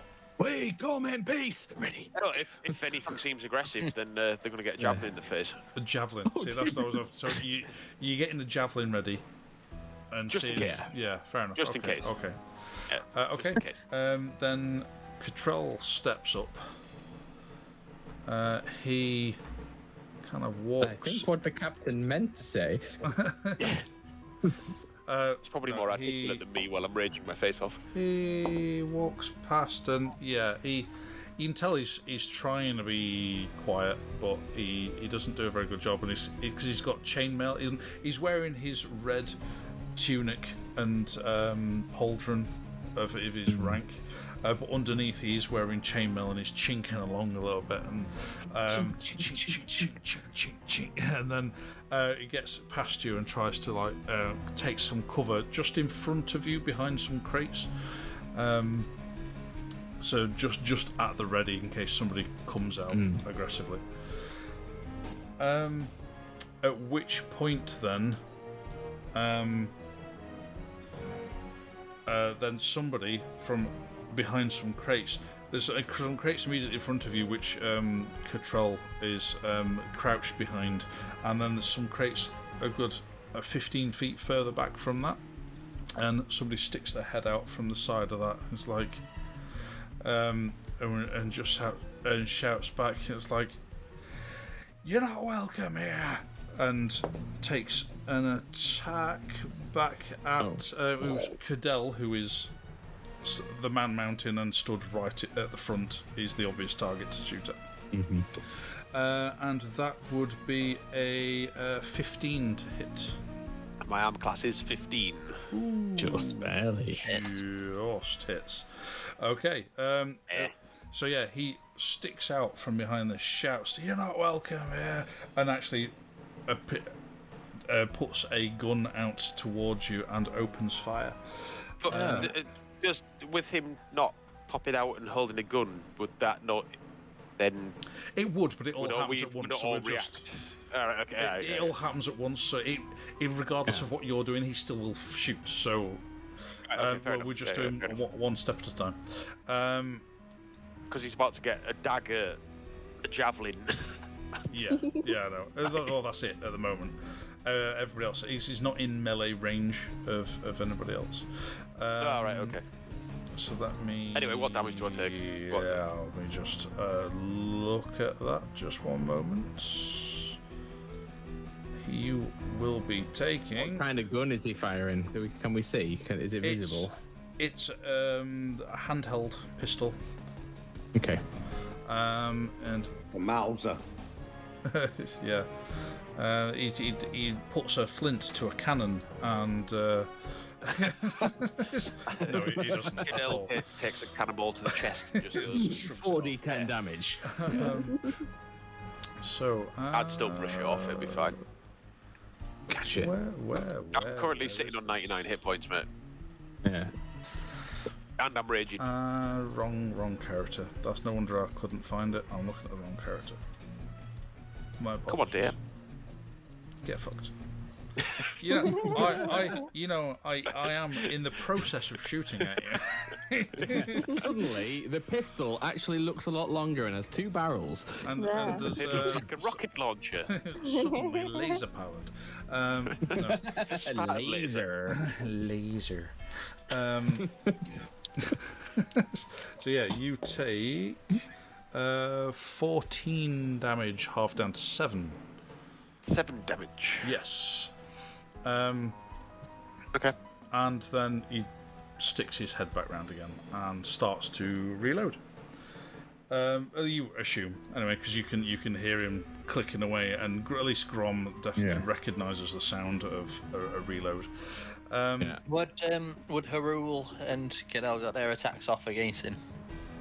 Oh, that's absolutely right. You would. So make an attack roll, please. Is it? Harul would go first because he had iron. It'll be a sneak attack because he was hidden. It's what 25 feet away from Cadell, and I'd say 35 feet away from Harul. Oh, it's good because my javelin's got a 30 feet. Disadvantage. I'm alright. Oh, bad luck. There was a natural 20 in there, but the other one's a 9 plus 7. Can't stop rolling them. 9 plus 7, 16. Would you believe I just got a 9 plus 7 as well? Oh, there you go. That is in fact enough. Enough. So roll your damage, please, gentlemen. What's my damage? D6 plus 4, but then I get the plus 2 for the rage though, even with it being a ranged attack, do I? Yeah. 4d6. Because it's a strength-based weapon, so yeah. So D6 plus 6. So that's a 5 plus 6. Okay. Yeah, all the dice. 11 damage there, so... What did you say your attack was? It's not a sneak attack. Oh, is it not stealth? I thought it was stealth. Well, no, your sneak attack would trigger if you've got advantage on the attack, or if they've got somebody else within another opponent within 5 feet. Oh, right, okay. You would have had advantage, I assume, because you were hidden, but because you're out of range, you're at disadvantage. You're at disadvantage. Then it's just 2 plus 4, 6 damage. Okay. You okay? Great. Yeah, so he sticks his head out, boom, this loud bang, and Cadell takes the hit, at which point launches the javelin, and he takes the shot and then he gets hit back. He just practically falls back and takes cover back behind where he was actually taking cover behind these crates, and then begins to kind of reload behind groans of he's obviously been hurt a lot from that. How much did you hit him for, Cadell? It's 11 and 6. I did 11. Yeah. Oh, nice. So, Helena. I will. Well, you know they're aggressive. Yeah. Do I want to go with a big bang or a little bang? Potential of having some good things in these crates. We don't want to destroy all the crates. Maybe a lot of gunpowder. Yeah, we could have a big bada-boom. Big bang of Big bada-boom. Tiny. It's the kind of boom you don't want to be stood next to. No, especially when Stood on top of. something that's not got fire to do with it. Meridian goes home. Yeah. Yeah. I know. Not in their vocabulary, I don't think. Walks out. Not for me. There's nothing for me here. I mean, we know for a fact these guys have guns, and we know that means there's gunpowder. So these could be crates of gunpowder. Meridian doesn't know what gunpowder is. I I distinctly remember showing you on night how my bullets worked. What Explained is it all to you. our knowledge of guns and gunpowder, Tom? Well, we've got. We'd know gunpowder, wouldn't we? Because of cannons. I suppose we would know what black powder was. No, you don't. Not a great deal, because cannons, you've never experienced a cannon. No. Oh. Cannons and... We've seen the dwarf with his gun, though. Yeah, but that's because you had all previously stolen that from Colonel Pemberton. When he came and tried to hunt you down, he came after you with one of these pistols, and at which point you were like, "What the fuck is this?" And then you gave it to the artificer, who was just like, "Oh, fascinating." Reverse engineered it and figured it all out how it worked. Because you guys, so the only person who knows, the only person who's got a faintest idea is Grom. Yes, he's the only one who knows how it works. Yeah, and So knows really, that's explosive. we wouldn't know how dangerous these boxes could be. Listen to the man rationalise a fireball. Theoretically, that is entirely down to you. Well, there's campaign over. So, Helena, what are you doing? I am just gonna do Tasha's mind whip. Okay, does that require line of sight? Does it? Because if it's on a target you can see, you cannot. Not currently. Yeah, it is. Yeah. Yeah, it is. Yeah. Right. So no. You could get yourself into position to be able to see it. Yeah, you could. Well, you can possibly. always. You can save your attack action to cast that spell. You are always going to use up the spell slot regardless of whether you actually cast the spell or not. Because you effectively cast it and then hold it for a moment until the point. Yeah. Then if it reaches your turn again before you've actually cast it, then it fizzles. But you still use the spell slot. You're still, yeah. I'm going to save that and move around. Okay. Yeah, you can get yourself into a position where you think you might be able to see Yeah. them. What's the range on it? 90 feet. 90. Oh yeah. Yeah, it's easy. So Yeah, if you easy. can cover anywhere, if you can see anybody in this place, you'll be able to mind with them. Okay. That's your turn then. At which point then, a couple of other guys actually jump out. They appear from over the top and take a shot. First shot is actually going at Hector, who's actually elevated because in fact you are closest to this person coming and jumping out. And oh dear, he jumps out, aims right at you, and then fires, and then it just explodes in his face, and he just and then disappears back down again. Was that a natural one by any chance? It was, yeah. But at which point, Helena, you can see him as well. Oh. So you yeah, can... I'm gonna. What a bad day that guy just had. Yeah. Does he take damage from the natural one? He will, yeah. Yeah. I've just not rolled it yet. Well, in fact, while Helena's doing that, 15 plus 7. That definitely hits. Yeah, that hits.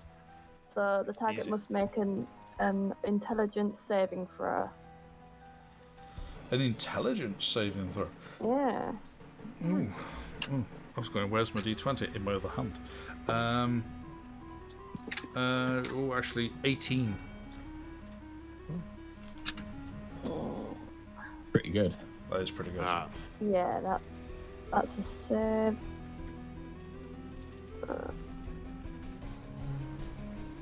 Oh, half damage. On a successful, yeah, take half as much. So So, you're still damaged, which is good. Yeah. yeah. Oh, you can do 2 targets of it. Oh no, hang on. Oh no. That's at higher levels. That's a higher level. I didn't do it at a higher level. Now, what's he take? So that's 8, so that's 4 damage. 4 damage. Is that already halved? Yeah, that's already half. Okay, another 4 damage. It took that as a goal from the backfire. Okay, yeah. He jumps out, and as you kind of mind whip him, as soon as he comes out, you can see this bolt of arcane energy that Helena whips out towards him, and it just strikes him in his head. At which point he just kind of all happens at the same time. At which point then his gun just. You don't know whether it's because of Helena, but it's. Yeah, it was bad, and he just disappears back behind the boxes again. But he's got a mate next to him, who also sticks his head out and has a pop at Hector, which is better. Which is it won't be enough to hit Hector, I'm sure. 19. Oh, it does. Just one over. Oh, wow. One over. I forget what your thing is now these days. Okay. 18 I'm at. Oh wow. Okay, Justin. Pretty much. So yeah. Okay. 5, 6, 7, 8, 12 piercing damage. Wow. Yeah, they stick out and go, and then loud bang. This one time it did not send him reeling. Hector takes the hit, and this guy ducks back down again, next to where the other guy was. Then there is a fourth guy who sticks his head out near to where that first one was. So they're in groups of two. What's that now? Like in the 20s to shoot at Cadell, it's easily going to hit him. That hit. Yeah, so Cadell then takes a meager amount of damage. 4, 7 reduced to 3. Heh. Yeah. Catching bullets on your pecs. Yeah, literally just go ping, ping. Okay. Then that is Meridian. Oh, Thanks God, don't just fucking fireball him to death. How many individual people has Meridian actually seen? We know there's 4 now. And There's a group of 2 over that way. There's another group are of 2 they over that way. are they human? Can I see enough? What's the light like in here? I mean, it's not lit as such, but there are plenty of high windows to let enough lighting. So you're getting towards about midday-ish now, so there's enough light to be able to light up this warehouse, and you can see that they were human. Right. Okay. And have I got line of sight on anyone? No, they've all boxes? ducked back down behind boxes.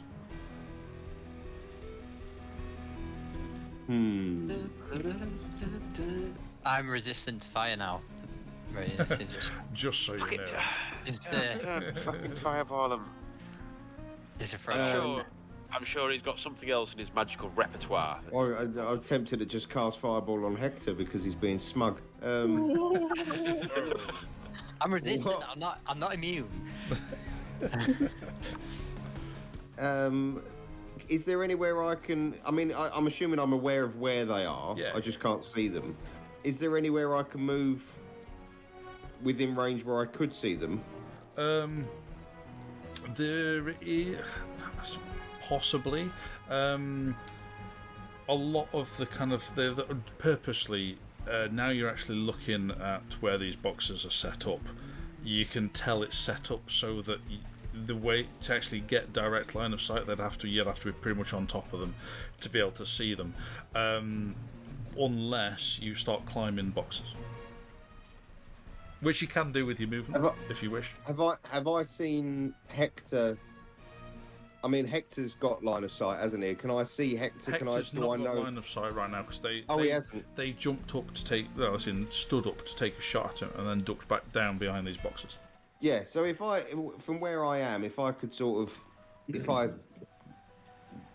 reckon I could climb up and see them, then yeah, I'll climb up. Yeah, I think you'd be able to on this kind of left-hand side where like Cadell and Grom are, and Cottrell. There's some boxes up on this left-hand wall where you can think you'll be able to climb up and get a bead on them. Yeah, right. I'll do that. But you would need to make an athletics check, please. Right. Well, that's not going to be very good, is it? That's -1. It could be a natural -1 because. Oh no, it couldn't. It would be a 0, wouldn't it? I can't roll any less than a 1. It's a 12, so it's an 11 with my -1. It's all right. Yeah, it's steady going. You don't get a lot of distance, but you do manage to get up these like 3 lots of crates. So you're like 3 crates high. Which is pretty high off the ground. Yeah, you must be about 15 feet up now. So yeah, but you can see down on those 2. You can't see the others further out on the right there, but you can see these 2 that are cowering. One of them has it's got a javelin. You can clearly see this great big javelin sticking out of it. Right. In that case, I'm gonna cast so I can see 2 of them. Yes. Right, I'm going to cast Scorching Rays at level 3, which allows me to cast 4 beams, and I'm going to cast 2 at each. Okay. It's roll to hit for each beam, please. Yes, so I need 4 d20s. All the rolls tonight, you. Mm-hmm. Right, so we have. I'll get added, don't I? You get a plus. I do. Bear with me. 7, I think. Yes. 7. Oh, it is. 7. Yeah, plus 7. Nice. So right. So Very nice. Unbelievably, I rolled 3 8s. With plus 7s. They all hit. So there was 8. They all hit. What's They all 15. hit. Yeah, 15. They they all all hit. hit? yeah. Oh right, yeah. And the other one was a 15 plus 7. Oh, so they all four actually hit. So yeah. Roll your different damages each. So for the first target, roll your damage. So that's 4d6. It's a nice spell, that, isn't it? If I mean, even at this level. that's pretty good. these It's 2d6 per shot. Do you get your thingy bonus as well? On I each do. I hit? get because it's fire damage. Yeah, so I will. So what do I get? Is that a plus 2? I think. Yeah, it's 2 lots of damage, isn't it? Right. So I've got to roll 2d6 for Each person. beam, yeah. Right. Isn't it each so beam, not each person? Oh, Then it says you can add 4 to Two 1 D6. Oh, damage sorry, it roll is, yeah. spell. Yeah. 4d6. So 4d6 plus 2. It's it says you can add plus 4 to 1 damage roll of that spell. Oh right. Okay. So 4d6, then 1 plus 4. So for the guy that hasn't got the javelin in him, I'll add the 4. Okay. So that's. So this is the one that... Is this the one that hasn't? This Yeah, is hasn't for got the the one that hasn't got the javelin. Yeah. Okay. That's 10, 11, 12, 13, 14, 15, 16, 17, 18, 19 damage for him. Plus the 4. Okay. That is plus the 4. Alright, okay. Okay. So 19 for him, and that's 11, 12, 13, 14, 15, 16 for Javelin Boy. Okay. Yeah, you all see as Meridian kind of clumsily climb into the top of these boxes, and they look a bit wobbly as he gets to the top, and he's just like, oh, hang on, you're like, oh, for fuck's sake, Meridian, what are you doing?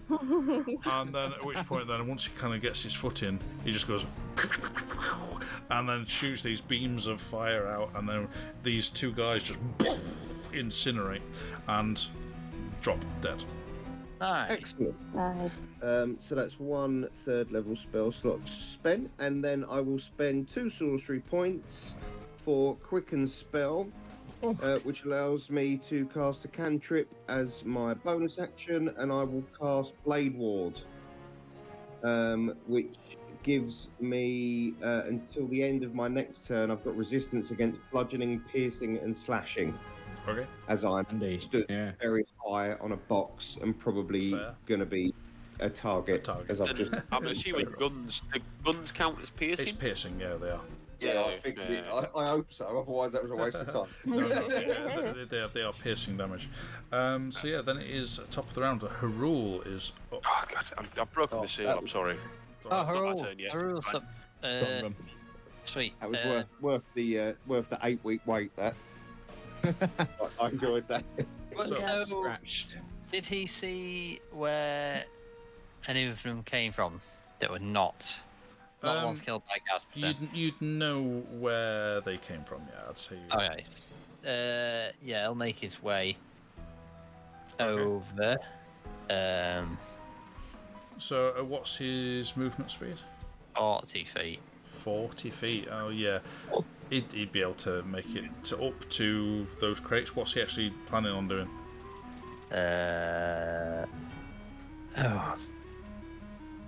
Could he make it so that he could see them, but then hold his attack until someone's next to them? So not get right up next to them, Yeah. not get right up into melee with them, but wait so that he can see them and sort of hide. Yeah, Hold it make back. yeah, absolutely can. Make a stealth check, please. Cool. Oh God, it's a 2, but I imagine he's fairly stealthy. Rule is very stealthy. He Is Plus 10. plus 10. Is he plus 10? Yeah, it's a 12. Okay. Cool. Yep, he stealths his way around. You don't know. He's Yeah. makes Could be his way hidden, around. right. He could be hidden, could not. You don't Who know. knows? Sweet. Yeah, so then he's just holding, waiting for someone to get into melee with him. Okay, great. Okay, Grom.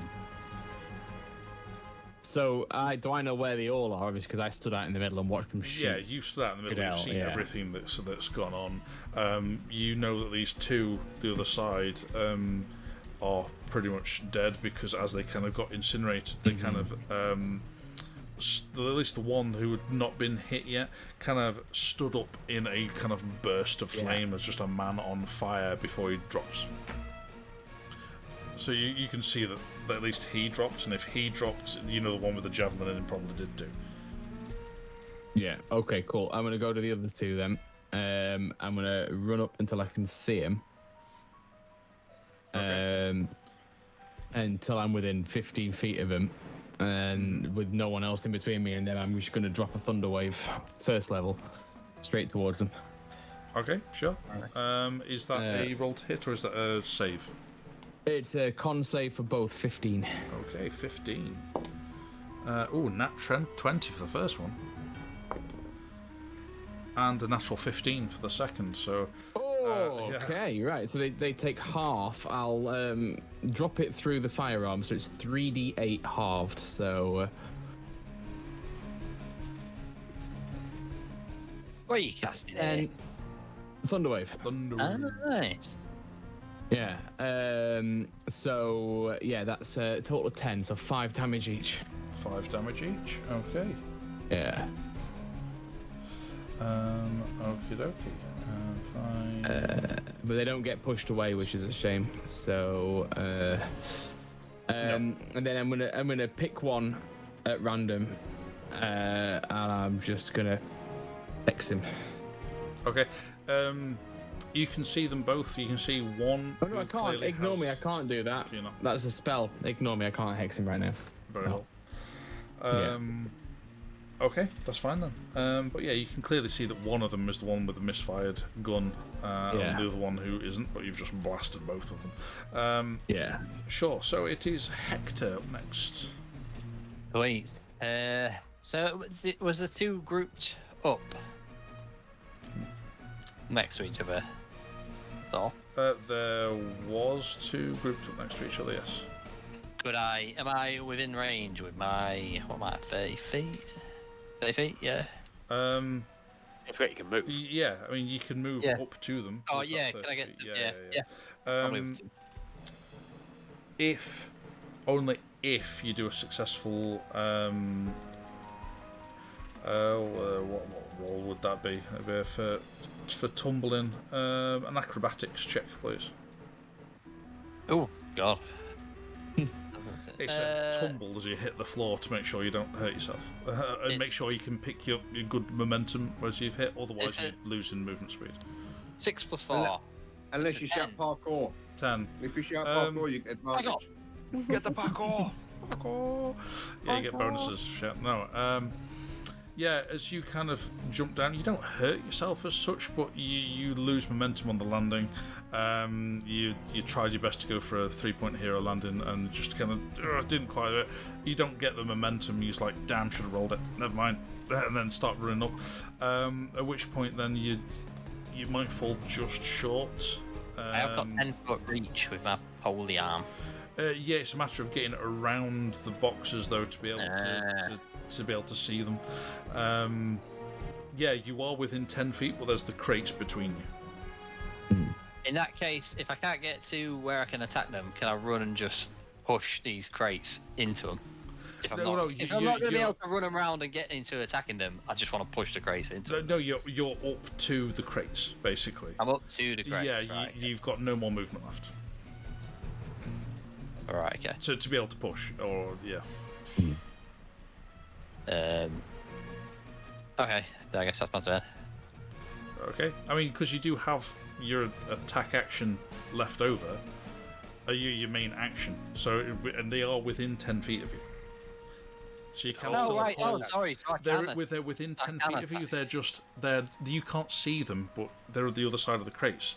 So if they were to, So you could hold your attack action. if you can hold your attack action. So if they stick their heads up, they're in range of you. All right. Yeah.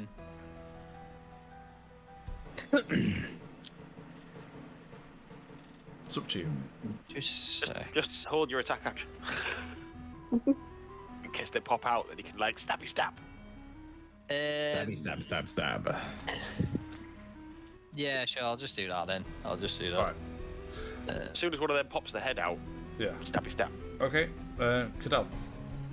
Well, we know what Cadell's doing. Yeah. Just I am sprinting straight in. Okay.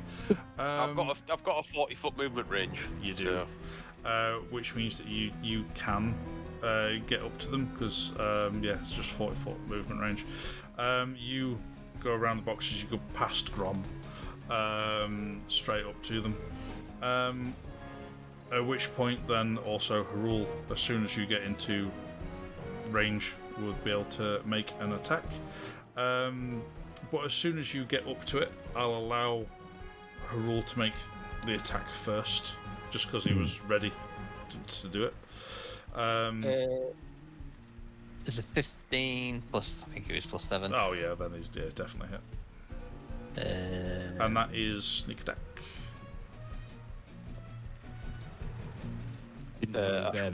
I've closed his page, so I think it's only 46. 46 and then a D4. Versus actual damage plus 4.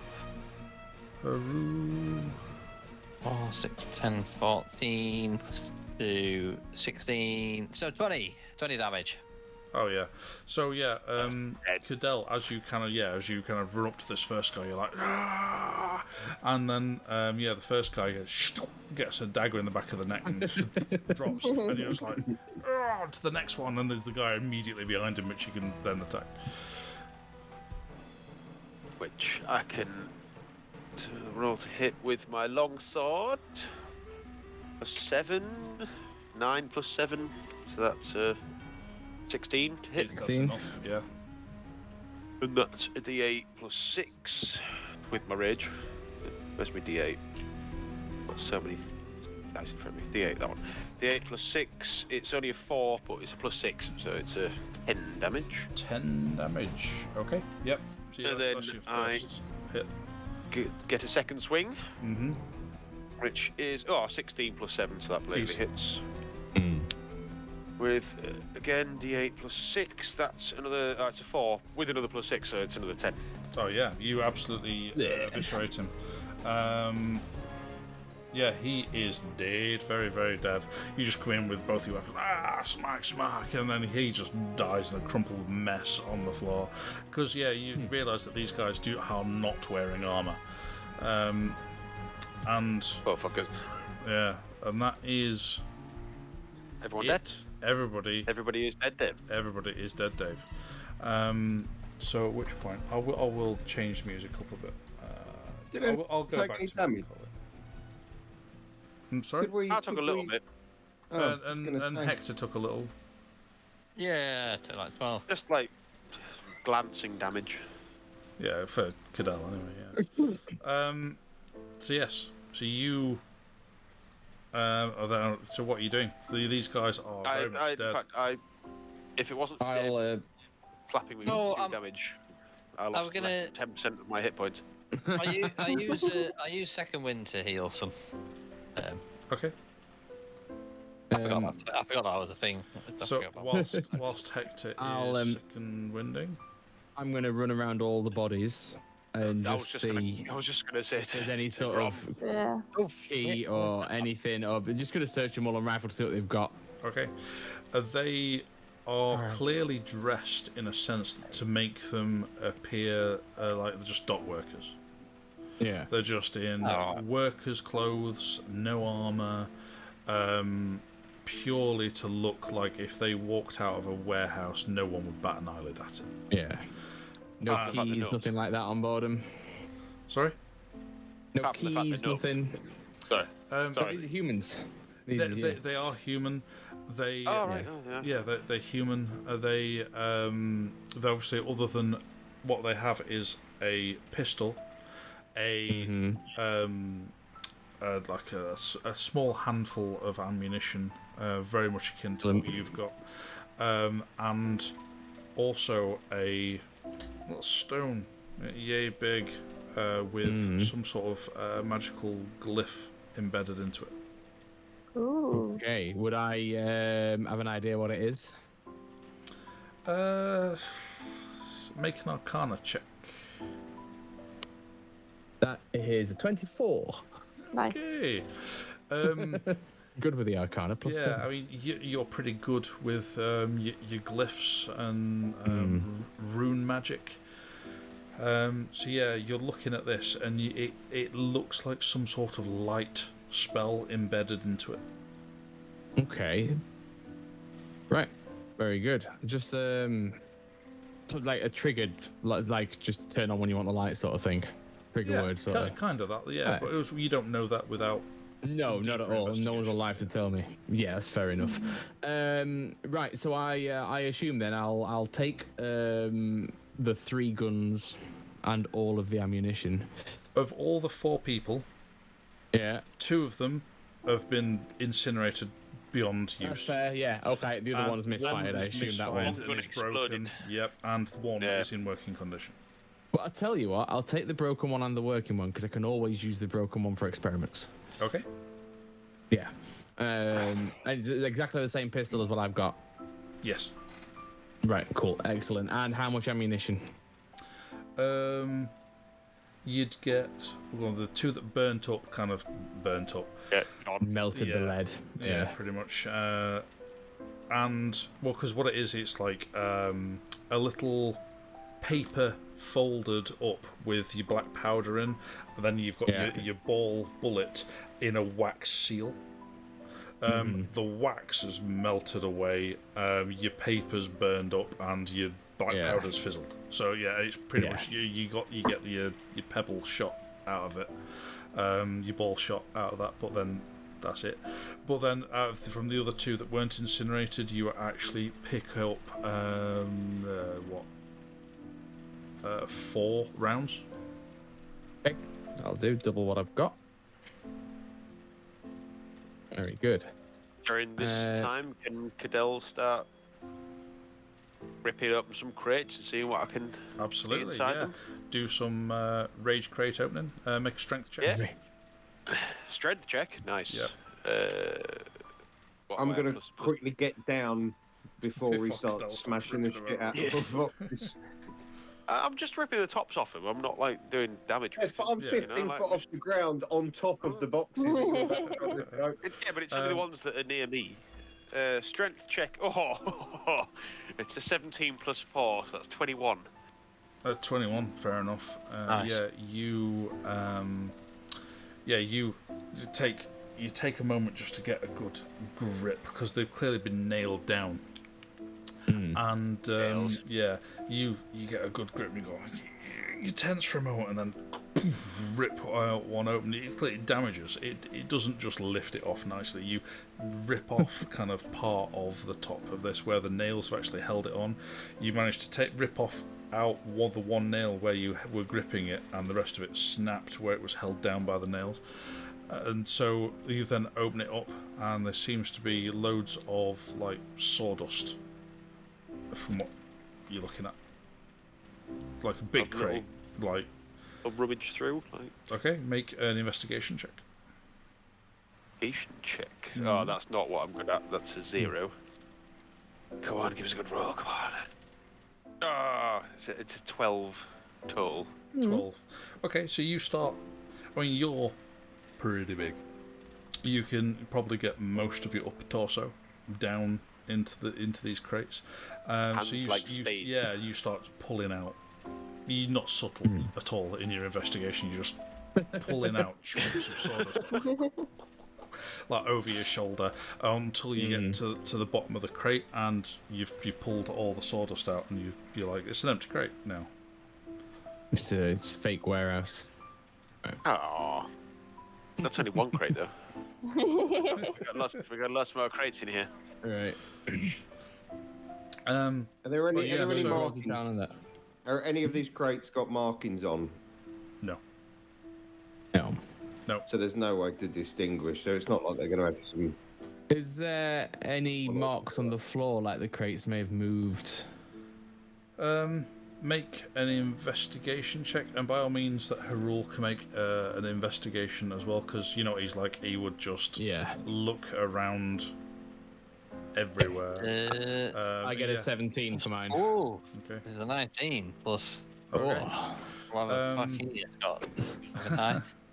Oh, it's a 19, not a natural 19. Natural 19 Wow. plus 10. Wow. Yeah. 29. So yeah, Grom, you were looking specifically to see whether any of these crates have moved, and you're looking round, and no, it doesn't look like there's been a lot of crate movement. You think, putting two and two together, you think, there probably are fake crates that have been specifically placed in the positions to be defensible, but also just look like a warehouse full of crates. But then Harul, very methodically going round the room, and then he comes to a point where he's looking at it a bit more closely on one wall, and then he looks around, and he finds a section of the wall where he can take a brick out, and he does. I was like, alright. And then he's looking inside, and from what he can see is it's obviously just dark inside, but it's just big enough to be able to get an arm in. It's like a brick, like a decent sized brick. Sorry, I've got a dog that gets my attention. Love doggos. Hello, roll for cuteness. Yes. Natural 20. Natural 20. Natural Yes. 20. So he's found this, and is he putting his arm in? They check it for traps first. Okay. Roll an investigation for that. It's 2 plus 10. So. Doesn't appear trapped. Oh, sweet, he's reaching his arm in there.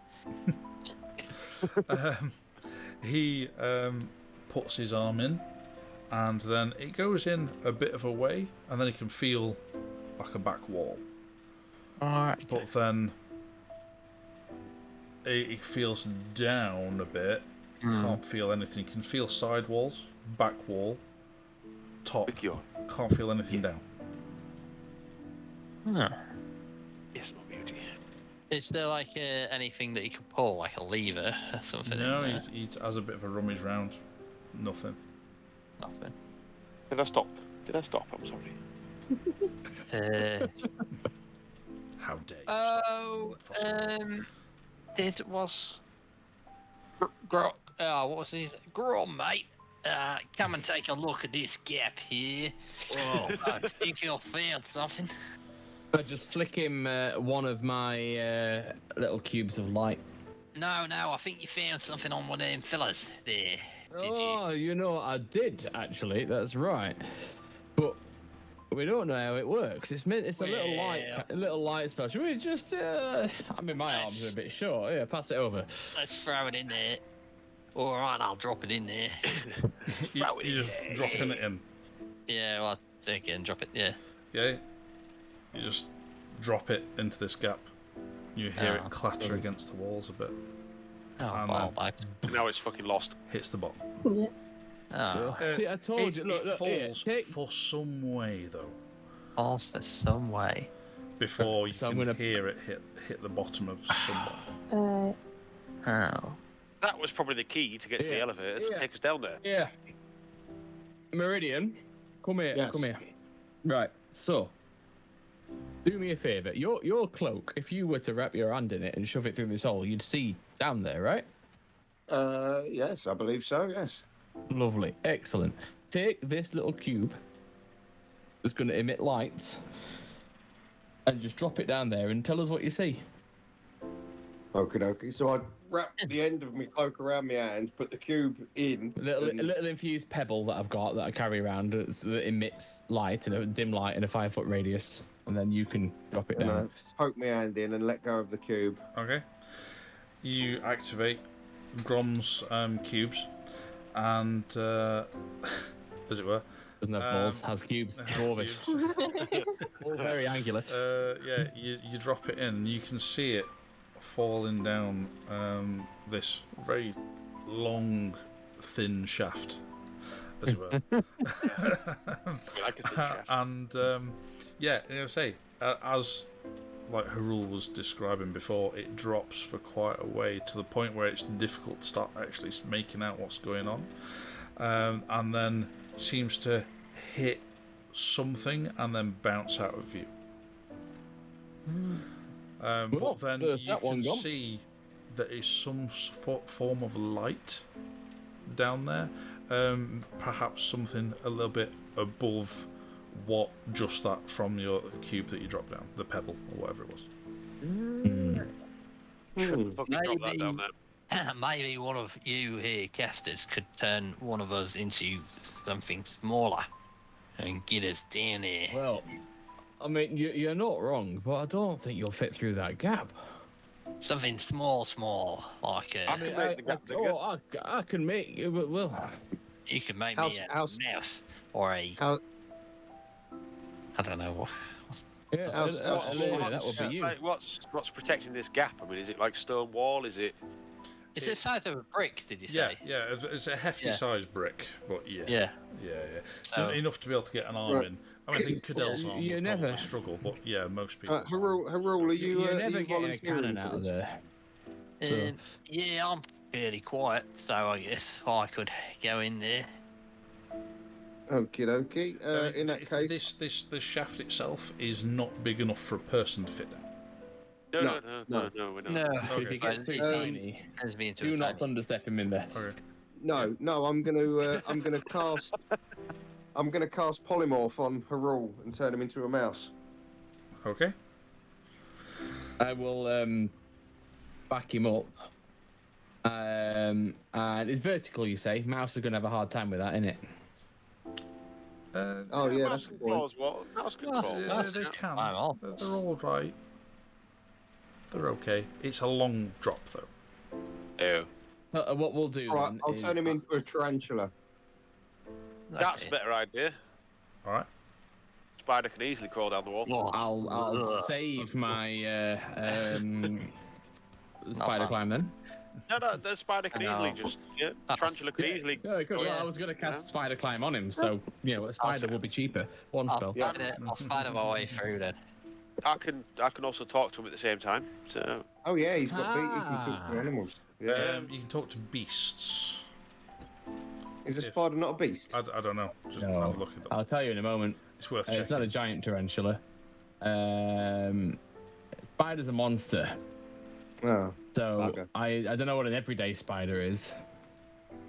Oh no, spider, tiny beast unaligned. There we go. There you go. There you Yeah, that's absolutely fine. As long as you can still stay within talking distance of a spider. In fairness, you could see from his eyes, you could be sensitive. Before he goes down, His intelligence becomes the intelligence of the spider.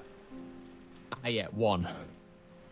Oh, I should have done it on X, so that wouldn't have made any difference. Now you're basically a spider, so if you see anything that looks like it's edible, Yeah. you're probably just going to weave a web. Yeah, you know what you were intending to do. Yeah. It's just your intelligence becomes minimal. You don't suddenly forget who you were or something. No. You know, it's Yeah. you just struggle to make investigation checks or anything like that. Yeah. It's like, so you shapeshift down into this spider form thanks to Meridian, and you start crawl your way in, and you start making your way down. It's a spider. I'm not going to make you make a roll. It's everyday bread and butter for a spider to be able to walk down a wall. It does say that actually. It's got spider climb built in. Yeah, it's not bathtub lined wall. It's it's like No. Yeah, you managed to. It takes a while for this. I mean, spider be pretty quick, but you take a while to get down there. And when you do, you crawl out of the bottom. What are you doing when you get down there? You just crawling out? You just taking a peek? Yeah, crawl out and see what I can see. Okay. And the first thing you see is an old lady that's just swallowed a fly. When you crawl out and this is kind of you get to the bottom, you can see that there is more light down there, and you crawl out, and what is into a small room, but is has some sort of kind of like a bit like a. Not a guard post as such, but it has like a couple of chairs, a desk, but then it has a few levers involved there as well. But as you kind of get to the bottom, there's like a bit of a mirror at the very bottom of this shaft.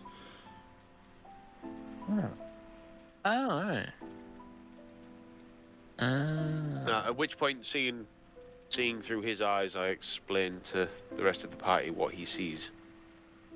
Oh, we all know this. Beast sense. I can. Is there a range on your beast sense, or? No, it's just it's a concentration for up to an hour. You for the duration of the spell, you can use your action to see through the beast's eyes and hear what it hears, and continue to do so until you use your action to return to your normal senses. So we used it a lot in the wood, didn't we? No, that's true. Yeah, and whilst Orabella was flying around the city, so yeah, no, it works fine. He's. I can see what he sees, and then once I pop out, I can't see anymore. Yeah, until he actually comes back and you can go again. Right, yeah. So I can see exactly what we've just seen. I can then pop out and go, guys, this is what I've just seen. Well, no, you'd be able to talk. You just talk as you're doing it. Yeah. Yeah. Okay. As you're seeing stuff, you could be explaining to everybody what you're seeing. Yeah. You're blind to the room. But yeah, you can't see or hear anything that Cadell can see or hear. Only what the spider can see. Right. Okay. So. Yeah. Yeah. So as we get down, I'm explaining this to the rest of the party, and this is what. It's like you start talking a little bit too loudly. Because I'm deaf. Yes, I guess I'll have a little explore of this room. Is there any ways? Yeah, there's a door, just a singular door, which gap big enough to squeeze under. Yeah, for a spider. Yeah, for a small spider, you can get under there. You can squeeze your way under that doorway, and then you get into a corridor. Okay. So does it two directions? No, it's away from. Yeah, I'm at the end. Yeah. Right. Okay. Yeah, I'll follow it down then. For sure, you can follow it down. You keep going, and you start getting to some. Actually, no. Sorry, I've kind of described it wrong. It's a rather large door, with a large corridor in it. And at which point in this corridor there are kind of rails lines going down it. It's a cargo line. So at which point, you can go further down, and then just off to your right, just as you kind of get in there, is just another door, but then it's just kind of like more an industrial door, which you would struggle to get under even as a spider. When you say rails, what do you mean? It's in like mine cart kind of. Oh right, yeah. It's a transport. It's a transport rail. Yeah. Okay, and then that kind of carries on. So there's no ways out of the room other than the big industrial door. No. The corridor carries on going where the rails keep going. You come out of where these kind of big doors are into this corridor, and then there's these like transport rails. There's an industrial door on one side. Very soon as you come out, and then you can keep going down the corridor, which then kind of turns off. You can't see further down without carrying on. Alright, yeah, I'll carry on. it means there's a way down. Where we are in that room, there's a way down, which is probably the Well, gem there that must you be, threw down because- the goddamn hole. I'll carry on, I guess, until I see. You keep going. Yeah, you keep going round, and it goes for some way, and you get the feeling that it slopes downwards. We go further in. And yeah, and it goes for some way, and it's spiraling down a little bit. But then it comes out into kind of a big open space with it's just kind of a big open kind of space at the moment, which doesn't seem to have much of anything in it. There's a couple of torches in this room, otherwise there'd be no other source of light, and there's not much of anything else here. Right. There's another big kind of door on the far side, which again, these rails, as it kind of leads into this room, leads across the room and through into where these doors are. Right. Okay, but there's no other way. That's the only way. That's it. Yeah. Right, okay. Was the that either of them would have seen, was there any lifting equipment or anything in this first room? If that's where the rails went to.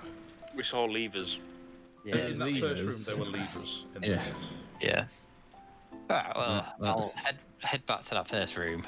Okay. Find that gem and bring it back upstairs. Have a better look around there, I guess. Sure. Guaranteed the little gem we found on the guys was the key to get in, and we threw So- it down. You've got more than one of those things. Oh, have we? Oh, I thought that was the only one. Every guard had one. Every one of them, yeah. So you head back up to that first room. There are several pulleys, which you don't know exactly Tarantula what power. they do.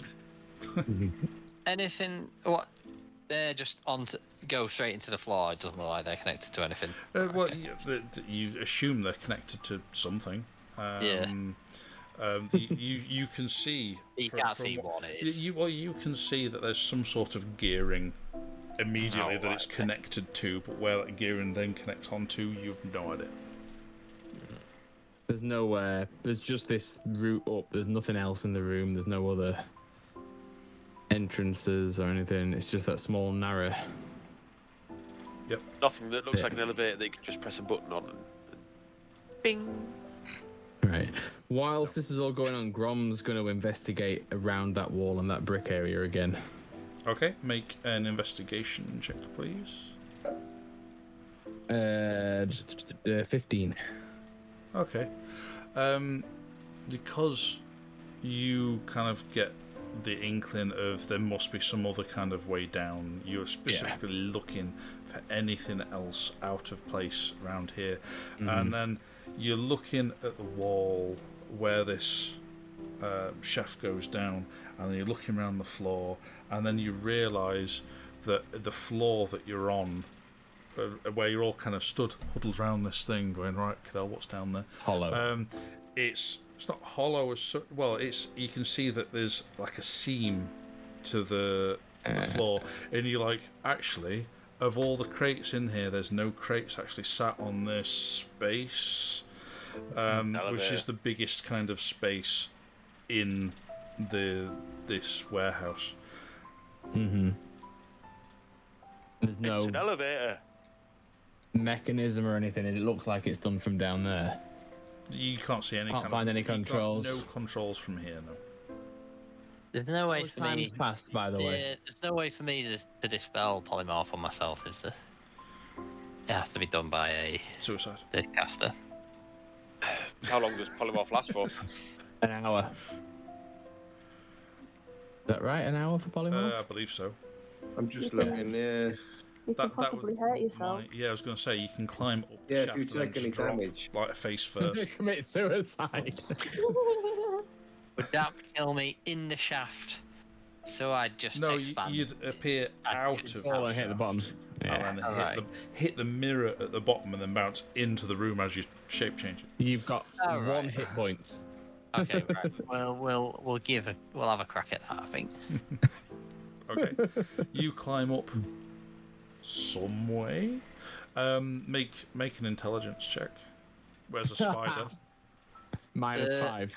-5, so 17 -5, so 12. All right, that's not bad. Yeah, if you know anything as a spider, you can judge height, and you then drop down.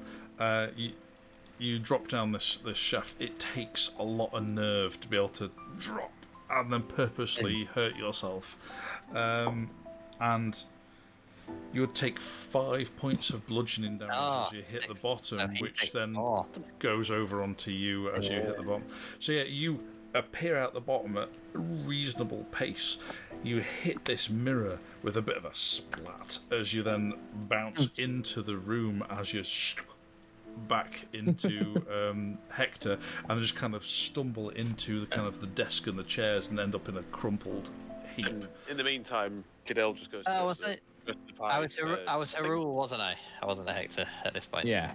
Sorry, Harul. as Harul, sorry. Goodness. Yeah. Right. Yeah. But yeah, all Cadell sees is that I think Harul just killed himself. What's going on? So can I? You'd lose it the moment he changed, wouldn't you? Yeah, you just go. Just, you saw him climb back up, and you think, I think he's coming And back. then I think he's coming back now. And they went, boom. I was like, oh dear, and you just kind of watching this, and you're like, ooh. Can I have a better look at these levers then? Yes. By all means, make an investigation check. I'm not. I'll shout into the hole at this point. Rule. Hector would just I'll shout into the hole by way of assistance, saying, "I think there's a lift. We found a planet. We found a floor place. We don't think it's controlled from up here." It's 9 + 10, so 19. Okay. Yeah, there are these kind of extra levers, and you, by looking at them, you can't see how they're connected to things. It's under the floor, unless you start ripping everything up. But then you'd have to have an understanding in mechanics, but you can tell that clearly from the wear and tear of these kind of the handles and such, because they're that kind of grip lever on the top to be able to pull them. The first two have the most heavy wear on them. Okay.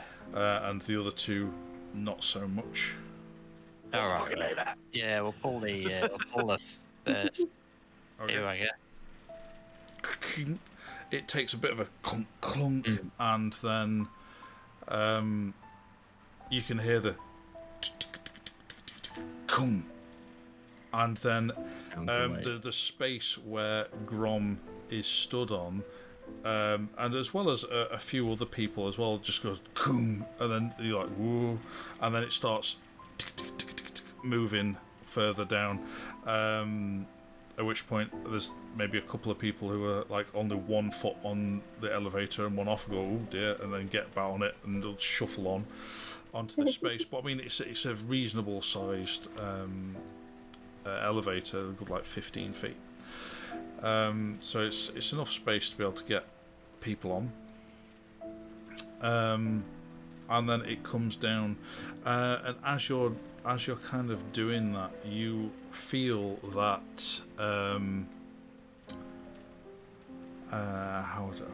which way around is it now?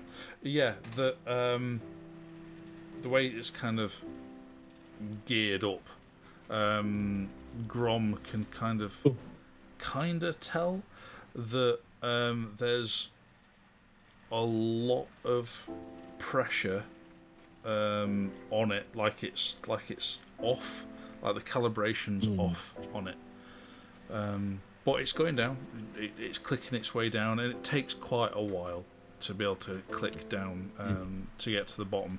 And you get to the bottom of this, you get where this lift shaft has taken you, and then you're just presented with one solid metal door.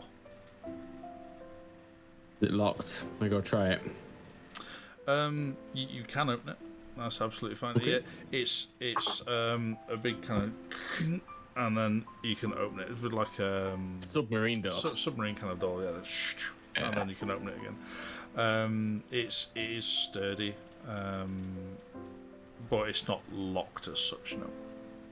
It's just from a spider's point of view. This is just a big metal door, with no gaps. Yeah, and then at which point you can all pile into this corridor, as I kind of described earlier. That you in the kind of wide corridor, with these kind of transport rails heading down, and just off to your left as you step into this corridor is a door, and you can see through the single window in this door. There's Harul on the other side.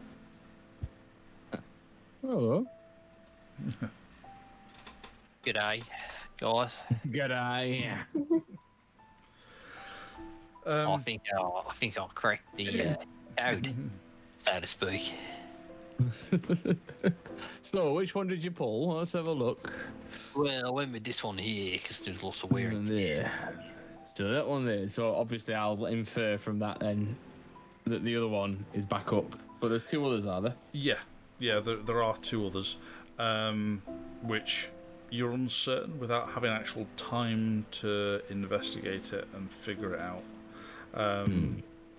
Because whereas those first two, Grom can tell by kind of looking at them that they have clearly two settings. Yeah. Forward and back. Whereas the other two have lots of increments.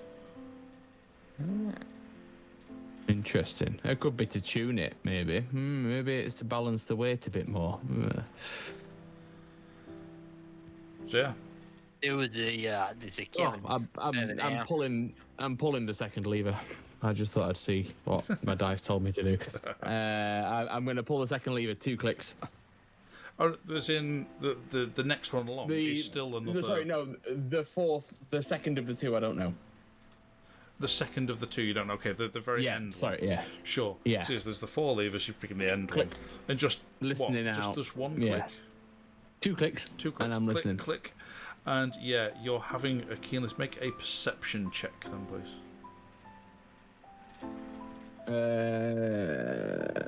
Roll perception very often. 9. I'll give myself my flash of usefulness to make that 13. You're muttering to yourself. Flash of genius. What's this? It must be something. What's going on? Yeah. At which point you're listening out for it. Then you start listening down at the ground, hearing the cogs turn, and then you're kind of following the sound under the floor to get into where the walls are, and you get into it, and you find a patch of brickwork where you're like, it's clearly thin bit of wall. It's just that bit of brickwork to mechanisms on the other side, and you can hear what sounds to be just shifting mechanisms, but you can't tell much more than that from there. But it's close to where the lift side. But you don't know what it's done. Okay, I'll file that one away for the future. Right, well, interesting. Wish we had time to look at it. Come on, shall we? Yeah, let's go. Okay, you kind of keep pottering down this large corridor, and I'll say kind of slopes downwards, and it kind of curls around. As you've kind of in this corridor, especially Harul now as a person, you can tell that it's steeper than he actually thought it was as a spider. 'Cause a spider, you're just like vertical, is no problem. Low center of gravity, yeah. Yeah. And as a person, you're like, oh, it's steeper than I thought it was. But then you get to the bottom where this open room was, and it's a reasonable size. It's probably about the size of the warehouse again down here, but it is empty. What are you doing? You said there was a big The- door in here. There's a big Yeah. door at the far side. These tracks that are on the ran through that corridor that you've just come down then lead across the room to the big double doors on the far side, which you can tell with these double doors. They're not designed for keeping anybody in or out. They're just there, and because they've got the tracks running through them, they've got kind of that slit open across the bottom to allow Yeah. the doors to open over the top of these rails, basically. Right. I'm just gonna say, hey, let's just take 5 minutes here, and I'm just gonna ritual cast identify on one of those tokens. Okay. Sure, you take a few minutes to sit down and ritual cast it. You can artificers ritual cast? Yes, this Okay. one. Fair enough. Because it generally says on your class whether you can ritual cast. So no. Anyway, we'll do it. We'll look at it later. I'll give you because I know we've done it previously. And I've suddenly thought, actually, it states Well, like on got- Wizard, it actually states you can ritual cast. It's got the R next to it on my thing, so I Yeah, assume, but that's the spell. yeah, in that general might be generic. Could be, yeah. yes, the generic part of the spell, but your class needs to be able to ritual cast it to be able to do that. I But will- we'll double look check into that. afterwards. But yeah, so you can sit down, and I'll give you this one. That you can sit down, ritual cast it. So yeah, you can utter a word, and it turns it on as a light source. And it boom, lights up. And that's it. Nothing. Just lights up. No, just as a light. There's no logo. There's no emblem. No, lights up. All right. Cool. Just out of curiosity, how good is the light? No better than your stones. It's just, but it's enough that you think that, like that shaft, for example, you would be able to see it from the bottom. Okay, cool. So I Just because it's a narrow shaft and that's dark, therefore it's a light change, and you'd be able to, if somebody was at the bottom, they'd be able to see. Cool. I flip it off. Hey, Hector. Flick it over to him. When you go for a piss in now, you don't want to leave your tent. Well, now you can. Just say flibble into that, and it'll light up your path so you can find a hedgerow finally. Oh, brilliant! I needed that. I have checked, by the way. Artificers can ritual cast. Great, thank you. That's fine. Yeah. I thought so. It's just worth checking. Yeah.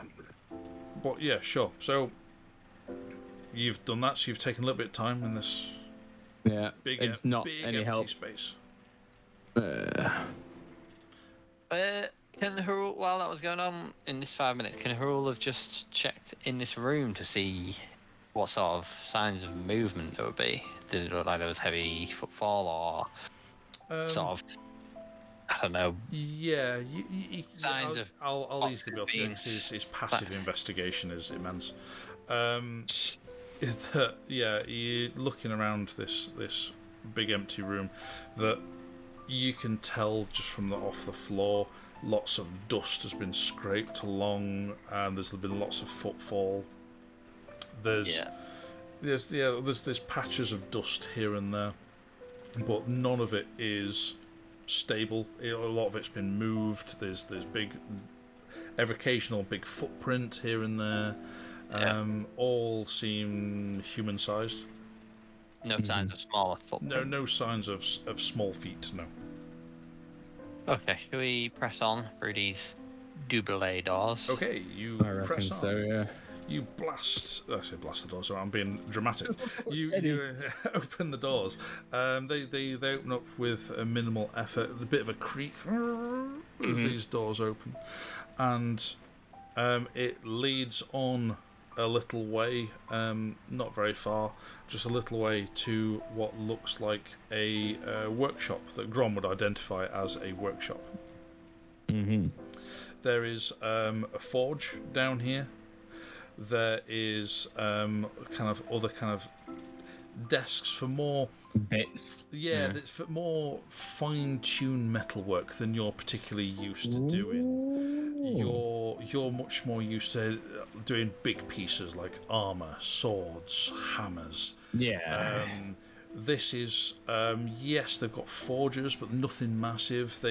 It's more for pouring molten metal into molds, and then you're using those small pieces and fine tuning them and filing them down. And it's not built for kind of big pieces. This is kind of a workshop where you can make fiddly bits of equipment. Well, this looks interesting. Yeah. Is there anything of interest I'd notice just by looking at it? What kind of things are you looking for? Just anything that I would want to take with me, but is there anything interesting, anything handy, any good tools, anything at all that would excite me? There are tools in there, but there's nothing that you don't normally use as part of your tinkering. Right. Or because you're proficient in tinkering, you're good at proficient at using a forge. There's nothing here that you haven't used day in day out, and all right, fair. Just there's nothing, on a smaller scale. There's nothing spectacular that you go, oh, I've never used one of those before, or that's a completely new design of tool. It's all stuff that you're familiar with. All right, cool. We'll just leave it then. Okay. Are the forges on? No. Oh. Do they feel warm, or are they like stone cold? You kind of tentatively put your arms out towards them. They're cold. They've been off for a while. Okay. Yeah, Grom. Just from looking at it, they've been off for days. Yeah. Okay, But there's in this kind of workshop, the rails that you've been kind of following carry on and into another set of walls, doors beyond. Sorry. Let's go through. And you carry on, and again you come to kind of another area where bigger this time, bigger forges, bigger molds, and much more heavy duty equipment, lifting equipment, and this is much more heavy duty industrial scale, like forges and crafting workshops. It's all abandoned still, quiet, cold, nothing left behind. Quiet. Everything's been still for days. Don't like this. This is far too quiet. You'd expect a place like this to be warm, but touch it, there's bone cold. There's nothing. This is metal that'll stay warm for days. I don't think anyone's been in this part for a while. Seems fairly quiet down here. I don't like it one bit. Let's press on. Okay, again, the rails you've been following keep going, and you follow it deeper into what is a kind of storeroom of such. And this storeroom does have boxes and crates within it. And so, I forgot to the torches. Has there been a continuation of the torches that have been lit as we've gone down here, or have we had to produce our own light? You've had to produce your own light. Right. Okay. And you, which is easy enough. You've all got a stone. Yeah, I've got my shield and it's the stone. Yeah, exactly. You've all got your own kind of sources of light enough. Into this kind of storeroom. It's not as big as the other rooms as such, and it doesn't take much looking round of these kind of crates to be able to see that it's raw materials.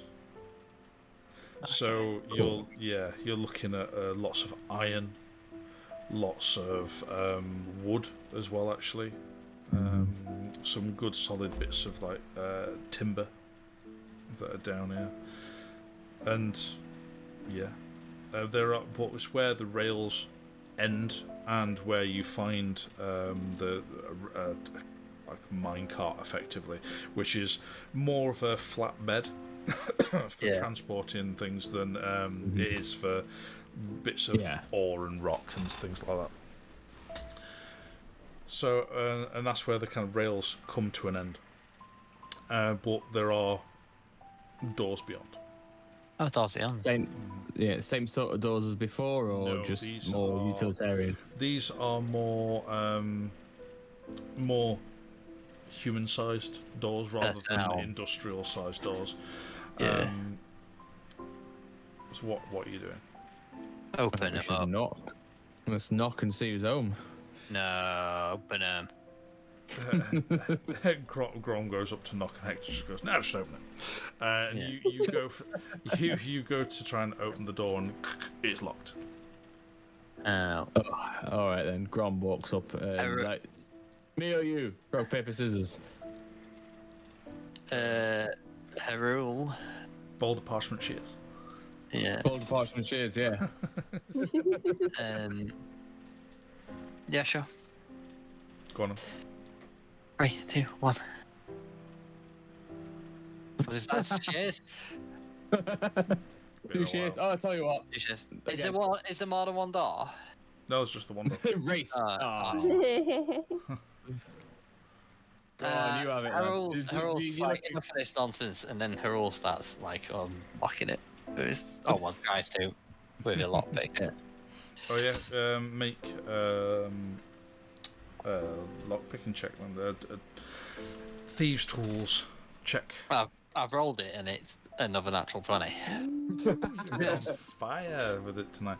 Waves his hand at the door. Yeah, you just kind of storing them up. There you go, and without even Grom being able to see what he's done, it's like, oh, I'll do it. Just click. There you go. All right then, show off.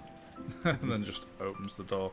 At which point, further down this corridor, as you kind of cast light further down, it looks more like cell doors than there are. It's typical fucking Hello? bastards. Is there anyone in here alive? If you were answering me, I guess you'd be alive and not dead. So At which point you're like, yeah, it was a bit of a stupid question, that one, wasn't it? I admit it wasn't one of my finer moments, but you didn't see me with deadlock.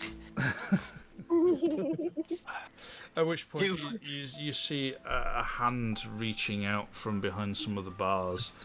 It's like, Who have we got here then? Who's there? Be ye friend or be ye foe? We're looking for gnomes, I believe. Would you be a gnome? Well, if you come here, you'd find out, wouldn't you? Okay,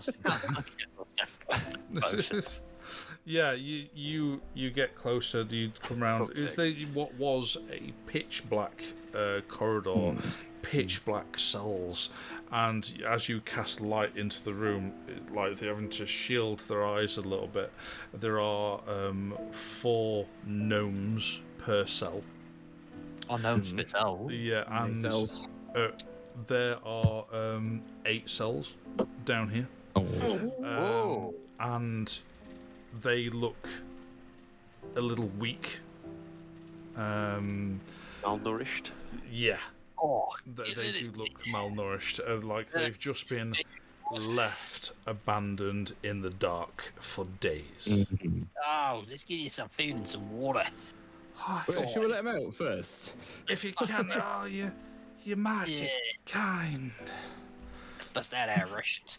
I'll get to work on the locks, I guess. Same here. Is there any keys? How many cells did you say? Did you say it was 8? Yep. 8? And 4 gnomes per cell? 4 gnomes per cell. 4 gnomes. Nah, fuck locks. Cadell's just going to rip all the doors off. Cadell goes down to the end and starts ripping. Yeah, doors off. Rachel follow him. Her rules start on the locks from this end. And oh, God. That's a natural 1 on that one. Oh well, that one is a Yeah. failure. All right, yeah. You make one more check for that. Cadell got a 16, but that was just to check that you're not breaking your tools. Oh. Yeah, you on the verge of, you're like, I think I got it, and then you push it, and then you think you're about to turn it, and then you're just about to snap your thieves' tools, and you just go, oh dear, no, that wasn't right. So yeah, you've just kind of wasted a bit of time, effectively. Well, Grom rolled a 21 for his. Nice. Okay, Grom's like, click. Move on to the next one. Go on, Okay, strength penalty check from shootout. Cadell. I got a dirty 20. Okay. You are still straining against it, and you can tell that it's straining a bit against your might, but it's not giving. Fail. Is there any keys around these parts? No. Nope. Grom rolled a 21 for his second cell. Okay. Winking over at Haru again. It clicks Like a open. penalty shootout here at the moment. This is great. This is. I'm going through the door as well. Go on then. Okay, I'm going for the same door again. Is it Yeah, Dex plus proficiency? That's plus- right, yeah. It's Dex Okay. plus proficiency. Yeah. That's It's I get to It's double my another- proficiency in this because it's what's it? Tools I'm proficient with. Ooh, it's a expertise. 20. It's a 21 on the same door I just tried. okay. Yeah, you strain again against that same door, and then you're like, "Kink," and then you like feel it go a little bit, and then you're like, yeah, it needs that little bit of extra incentive then just to put a bit more effort into it, and then the hinges just pop off, and then you open it from the opposite side to the lock that you were actually thinking you were going to open it up at. All right, I'm fine. Carry the door off. Yeah, put it to one side. Excuse me. Oh, I stab at the door again.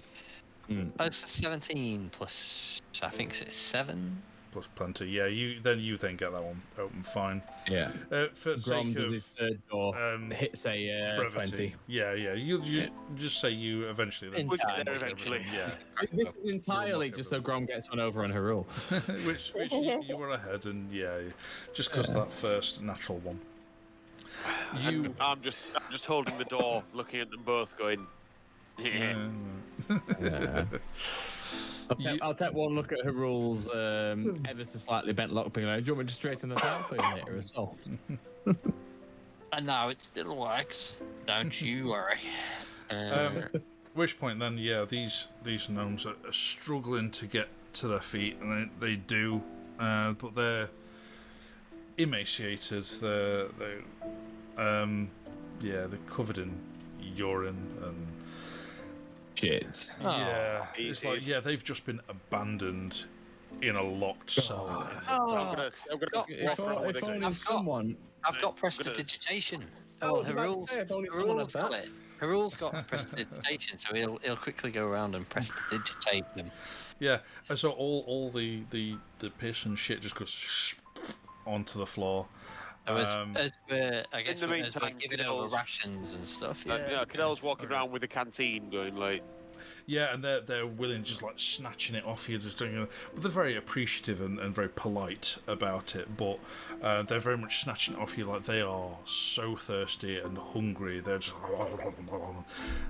scoffing it down and drinking your canteen now. At which point they're like, "Oh yeah, of course we'll share it." Yeah. But then there's this one clearly older gnome amongst them. is he grey? Ish, for a gnome,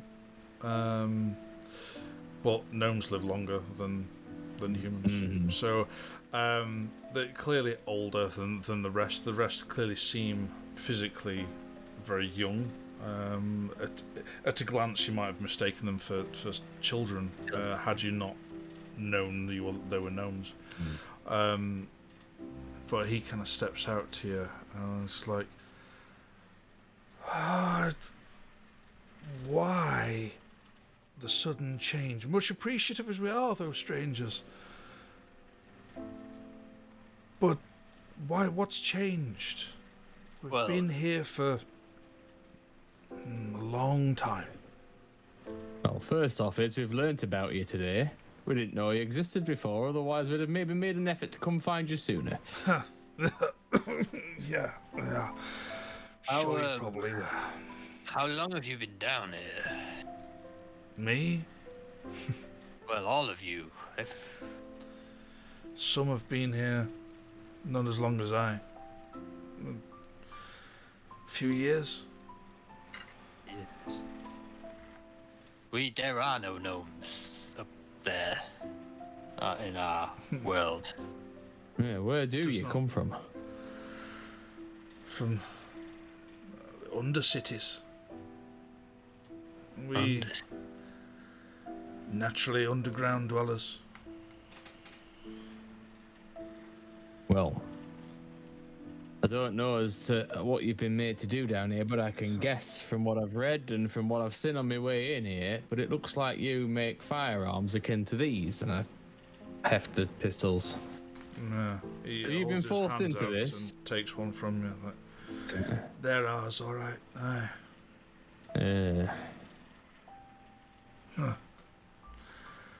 Being put to no good use, I assume. They're being used to make war on another nation above ground. It's a place called Alzadora. Do you know it? Name means nothing to me. Sorry, what was your name? I didn't quite. Locta. Locked. Doctor, I am Hector. This is Grom, and these well, I guess we're all friends. Then you're friends of ours now. Hmm. Have you living quarters down here, or is it always back to these cells? Always here. This is our living space. This is everything we've known. How long does it take you to build your weapons? Each weeks. Oh fuck. We don't have weeks. Here's the What's- situation we what's- find ourselves in. I was going to say, what's the rush there, friend? Well, you see, the world above has gone to 7 different kinds of shit. And although that might not be a problem for you Kids up. underdwellers, I feel that it might become a threat to all in time. These humans who've imprisoned you and made you make these weapons are making war on this nation and have left the city above under the scourge of a zombie invasion. People up there are dying, and dying without knowledge of you below and without knowledge of anyone to save them. They've been abandoned, much like yourselves. Only their prison is an undead horde. Abandoned cells in an abandoned city.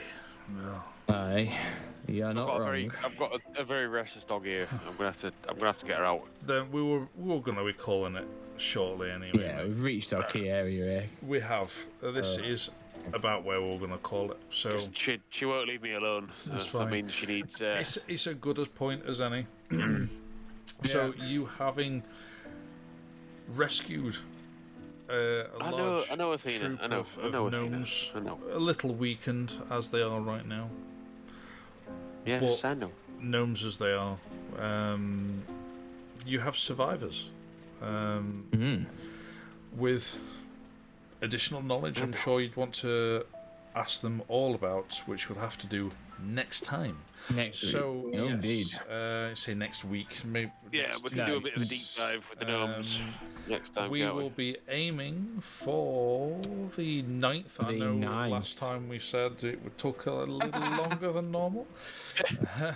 Never been longer. Life and then Oh, some right, my people beauty. going on holiday. Oh, How right. dare they go on holiday when? How very dare. Terribly sorry about that. Who'd have thought we'd been in the summertime? You'd want to go on holiday. I know. Who'd want to do that? When you could play D&D. Take your dice with you. But no. Anyway, hopefully the 9th of July, catch us on Twitch. We generally aim for about an 8, half 8 start. So catch us then on Twitch. Otherwise, we tend to upload everything onto YouTube channel. So go check out our past episodes. Normally the Tuesday after the Sunday night, we'll put it on there. Absolutely. So until then, take care, stay nerdy. Bosh. Yep. Nerdy. Bye.